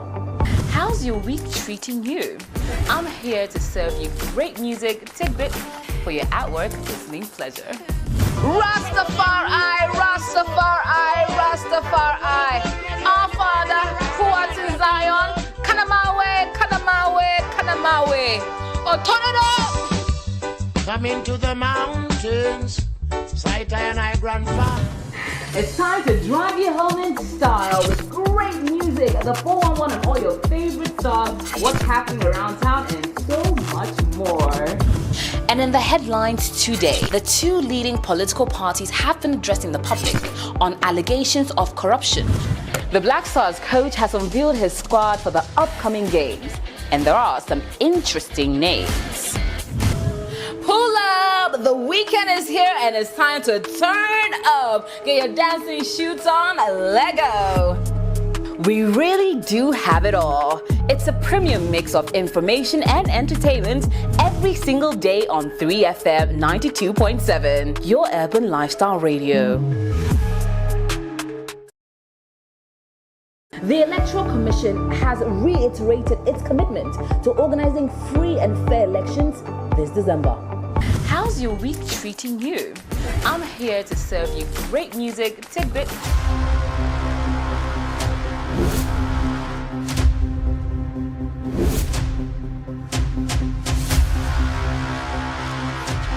In the silence, something was growing. The journey continues. There calm before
The songs by DJ Phil. A number of He's them not have been Dr. Phil. a number of them have been sending messages as well. Yes. So to Vanessa of Smoothie Bar and Grill at Amasaman. Yeah, she's enjoying the songs that you're playing. And also to Kwesi Ado and Duke Anthony Essien. They are all listening. And Elizabeth Dede Adi of Ghana Prisons. I think, yes. She's also listening together with Eche. They all work at the prison service. There's a funny story told about the prisons. Yes. That some people don't like to visit because when you go and your card gets missing, no matter what you say, you are a prisoner. And so they should check their books. They don't like to visit prisons. In fact, when we were talking about this one time in the office, some of my colleagues were sharing the hey, Master, where I'm from, I can't go there. Everybody else will have their card on them, and mine will go missing and all that. So yeah. The final one is CEO of Serenity PNL Ventures. She's Messi Ando. Messi Ando. Messi Ando. Yes, I mean, always appreciative of all of you tuning in, enjoying, and enjoying the show as well. Dr. Phil. The name is Dr. Phil now. Yeah, you upgrade. Or I should leave you to do a small 1-2-1-2. All right. So that's DJ Phil, and always thankful to a host of you as well, who are part of the show, who enjoy what it is that we do for you here. I was talking about our friends with sickle cell. Sickle cell. Around these times, outside of the public health concern in itself. The cold and the present weather comes with all manner of conditions. So persons with rheumatism, for instance, will begin to feel it a bit more around these times, which will raise conversations about flexibility when it comes to work, right? Because persons had their entire homes inundated with flood waters. You need cleaning services. Some persons, I think yesterday when we were out, a number of my colleagues were out. Some churches had been completely overtaken by floodwaters. Wow. The church had people come, and they had been cleaning for 2 days, and they were still not done. Yeah, the filth that the floodwaters carry is so serious. It's intense. So these things must be dealt with. And I agree with you that. So some people are going to get some jobs done. Yeah, those who have the cleaning agencies. Yeah, cleaning services will be better off. Mechanics, right? Yeah. Because lots of vehicles have had water enter their engines and all of that. Insurance companies will be seeing claims. We spoke to an insurance who says, look, they are happy to pay claims. All you have to do is prove that. Oh, really? Yeah, he says. Happy to pay claims? Yeah, he says they exist for times like these. That's why the insurance industry exists. He must be very excited because I don't know any insurance company that is ever happy to be paying out claims. It's a lot of money to pay out. Well, so, this company, it's on the Atinka Road. There's a company there. Opportunity. One of. I know that on the Atinka stretch. Yes. Look, the flood waters really devastated them. They were on the bottom. I mean, so when you get to the Abeno Junction, they are on the first floor, and that place slopes, and it's just right across from the Odo River. It's terrible for them. It is so terrible. So their whole place was flooded. I mean, that Grand Digital Center was also gutted. In fact, there's been a reversal of an order because the entire place gone. You see, and so initially the management had said that look, some of the contract staff or others should bring in their laptops whilst they work to the communications minister has asked that order be reversed. But you know, there are private business operators there as well. The passport office. I've mentioned your name like 72 times. Mawuena, listen to me. It's crazy. If we had wisdom, we wouldn't have put the Accra Digital Center there, or we could have placed it on stilts during construction. If you know that area very well, it comes from the Obechabi-Lamte circle, where we used to have the Audi company. That comes all the way through STC to, what's the name? State Construction, SHT, State Housing Company. Exactly. State Housing Company. So from that side, STC, all the way to State Housing Company, all the way to down to the Odo. I know that that place is not supposed to be habited by any building. So if that place has been flooding all these years, and we planned on putting the Accra Digital Center there, we should have planted it on stilts so that it goes high on pillars, so no flood water would hit it. But here we are, we built it as regular as normal, and this is what is hitting us. Yeah, so that is very sad. The digital center, Accra Digital Center. The communications minister visited the police yesterday. Too bad. So where OA bus or something? All those buses. Yes. You know what they had to be doing? They had to be driving their buses and be parking on the overhead because. Can you imagine? There was no traffic on that day, and everybody was. Can you imagine? So that's what was trying to safeguard some of the vehicles. Let's get on to the phone lines now. Right. Amos Ando is the founder and executive director for Focus on Sickle Cell Foundation, FOSCEL. He's joining us. Mr. Ando, thank you very much for speaking to us. You're asking for certain privileges, but first off, perhaps we'll start like this, right? The challenges persons with sickle cell are most likely to be facing around this time of the year, which is prompting the call for a bit of patience and a bit of favor. I won't call it favor, a bit of sympathy be extended from employers and all of that. What are the predicaments at about this time of the year for persons who suffer sickle cell? Okay, thank you, Mawuena, for having me here. Sickle cell disease is a major inherited genetic blood disorder in Ghana, and it is non-communicable disease. So it means that it cannot be passed from one person to another through contact. Instead, it is inherited when a child receives the sickle gene from both parents. So as at now in Ghana, it is estimated that about 18,000 babies are born with sickle cell disease every year. So upon the daily, day-to-day crisis that people living in sickle cell, they mostly go through, the current weather conditions continue to pose a serious challenge for people living in sickle cell condition. We have a condition for people living in sickle cell called the vaso-occlusive crisis. And then bringing it down to everyone to understand, it's called the rheumatism and sasabro in our local language. Over the past few days, a lot of sickle cell warriors have been calling us just because of this current weather condition and the vaso-occlusive crisis has set in. And we have received numerous distress calls from sickle cell warriors and their caregivers across the country. So we therefore urge all sickle cell warriors and their caregivers to take extra precautions during this period. So in everything that we are saying is that we want the sickle cell warriors and their caregivers to also protect themselves from not even get this severe crisis. By drinking plenty water also helps. So we urge all sickle cell warriors to stay hydrated. Always, you have to keep yourself very warm and avoid too long exposure to cold weather or rain. And then our caregivers we urge them to closely monitor the sickle cell warriors, the patients, and encourage regular fluid intake.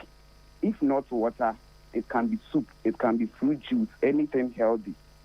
Keep them warm and never delay seeking medical care when the crisis develops. So all these things that we are calling for in response to this current situation, we have intensified public education and also engaged in the relevant health authorities. As at now, we've written formally to the National Health Insurance Authority, appealing for strengthened support by ensuring that essential medications that has been covered under the National Health Insurance Benefit Package for people living in sickle cell are consistently available and accessible to every sickle cell warrior who needs them. Because as at now, there are some medication that has been placed on the NHIS benefit package, which are the hydroxyurea, we have folic acid, we have brufen, we have petridine, tramadol, and other medications. Although it's not entirely free, but it not being free, it has been subsidized.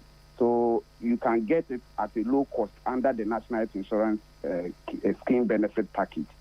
So that is what we are urging the authorities to make these medications available.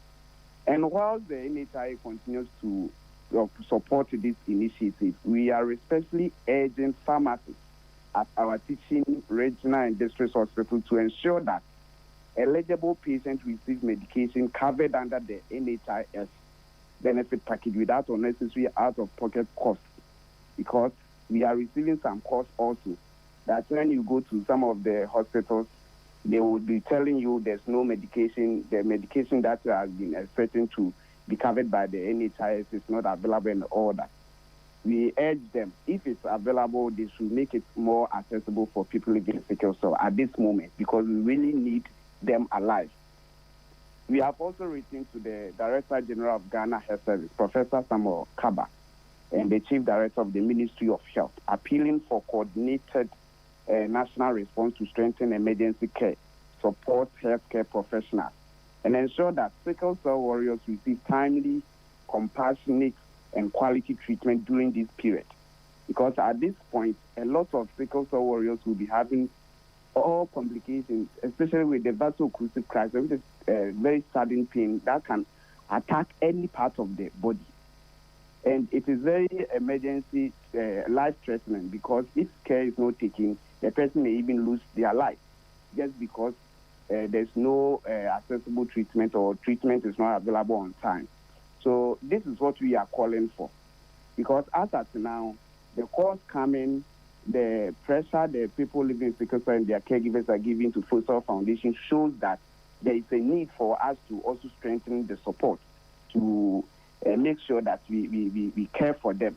The treatment are being accessible for people living in sickle cell, so that this menace won't continue for long, because this weather itself is really cold and the rain is not stopping anytime soon. So we are urging the hospital facilities, especially some of our district hospitals, when sickle cell warriors, when they come to the hospital, because of how the pain is, they will be doing a whole lot of things, shouting and others. And we urge our nurses and doctors listening to us that they should manage to calm them. Sometimes because of how they are going through what, and there are some words and then any message that comes from some of the health professionals. Some of them even have decided not to even go to hospitals at all. Because as at now, if the crisis sets in and the person go to hospital today, during the treatment and any other thing that the health providers will cater for them, the crisis may go off. I mean, you won't get the crisis again. You'll be relieved. But the next day, the crisis can set in again, and they have to take the person back to the hospital. And sometimes some words that health professionals speak to them and all that. We have all complaints around, because we are trying to make sure that everyone, through the health professionals, do their work very professionally, and sickle cell warriors also cooperate with them so that the treatment will be more accurate as we are expecting.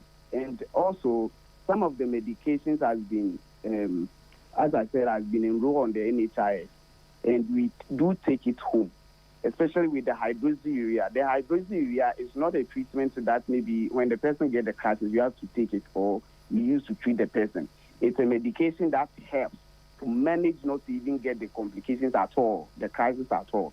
So it's a medication that they use to take it in the house, day in and day out. So we urge the warriors and their caregivers to take the medication timely. And the hydroxyurea and folic acid, you have to take it once in a day. Right. One folic acid, one hydroxyurea, once in a day, every day. So we are urging them to also cope with that and make sure that the medication has been taken timely, as the health professionals has also prescribed to them. So this is our call. Whilst we are calling on the government to also people living in sickle cell to also protect themselves from getting this severe vaso-occlusive crisis just because of the weather conditions. Amos, I want to thank you. I was going to ask, one question, just one question. Yeah, Patrice. Amos, have you thought about eliminating sickle cell? Why not? You see, sickle cell can be eliminated. Myself, I'm also a person living in sickle cell genotype 8. Okay, so I'm a warrior myself. And I believe that awareness and education is the key to eliminate sickle cell from our system. As I said, a lot of people are living with sickle cell. 18,000 babies are born annually living with the condition in Ghana. And a lot of parents, when you ask them why you brought forth a child living with sickle cell, some of them are very ignorant. They didn't even know their genotypes before they said in giving birth or, getting to marry and all that. So my focus here is to create more awareness, introduce genotype screening more. Let the person know that even if you are AS, you shouldn't go for someone who is AS. And sometimes it helps when people living in sickle cell themselves comes out and share their story for you to see how dangerous the condition is, so that you won't even venture by bringing forth a child like that. And we also plead with the youth coming that, in fact, sickle cell disease, if you don't really have money and you are even a middle-income person, you can never, ever take care of the child that you want. That's true. There will be stress. The financial burden on parents who are having children living with sickle cell disease is not easy. So we urge the youth. Amos, do you know what you have to do? I do. Right. You have Amos, to know your genotype. You have to know your genotype, which is very true, and it comes down to that. And Amos, draw that a education. plan. You need to draw a plan and a strategy, because I can help you to do this thing. It's very simple. So the point is that churches and the assemblies and even the persons themselves never date if you are AS, if you're a carrier AS, never date anybody who also carries AS. Yeah, it's SC or SS. So every AS, SC or SS should always go into a relationship with somebody who is AA. Yes. And we have to direct more AA people to marry the AS people, so we eliminate it gradually. So when you meet somebody and you want to start a relationship with them, ask them their blood genotype. That's the very first thing. Do not wait until you fall in love before you try to move away from it. Yeah, that even becomes difficult. Last year, we had a conversation with GNACC, which is Ghana National Association of Certificated Counselors, and we signed an MOU with the counselors. In fact, the counselors also have concerns. Their concerns is that, when through the counseling process, you have to go and do your medical checkups for the counselor to see that everything is in line, so that they proceed from one stage to another. And during the medical checks, when they find out that the people, the couple, they are not compatible, and they tell them that, oh, look, your genotype are not compatible. You are AS, this person too is AS, so we won't advise for you to go ahead and marry. And sometimes some of them even move out from there. They won't even proceed. Fair enough. That is one thing I don't like about counselors. Then they will go ahead and then marry and get married. So we'll have an opportunity to have this conversation properly. Yes. But I think we need to be able to show people a bit more in terms of the effects of all of this. Amos Ando, thank you very much for joining us here on the show as well, Patrice. Yes. That's pretty much our show. Like I always say, there's a solution to almost everything. There's a solution unless to 99% we don't have brains. Yeah. If we plan it in the next 20 to 30 years, we can eliminate sickle cell. 18,000 people born every year, and it's only a disease that is always affecting the black person. It's only the black person who carries the sickle. So the point is, don't wait until you are told to go and do a blood test. No, have your full blood and be count. walking around with it. Exactly. Ask the person first of all, what's your blood genotype, before you fall in love. Because I know 2 doctors who have married. Actually, they are all carriers, because they fell in love deeply before they realized it's difficult to go back.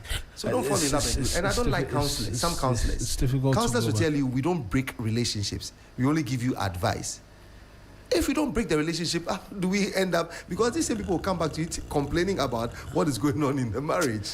Anyways, let's do birthdays quickly before we run out of the studio. That's Patrice. Let me see. Okay, these ones are from yesterday.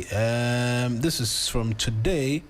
A glorious happy birthday to Ajwa Jasmine. Okay. Wishing you all the best in life from your friends and family. DJ Abiyam as well, being a part of that.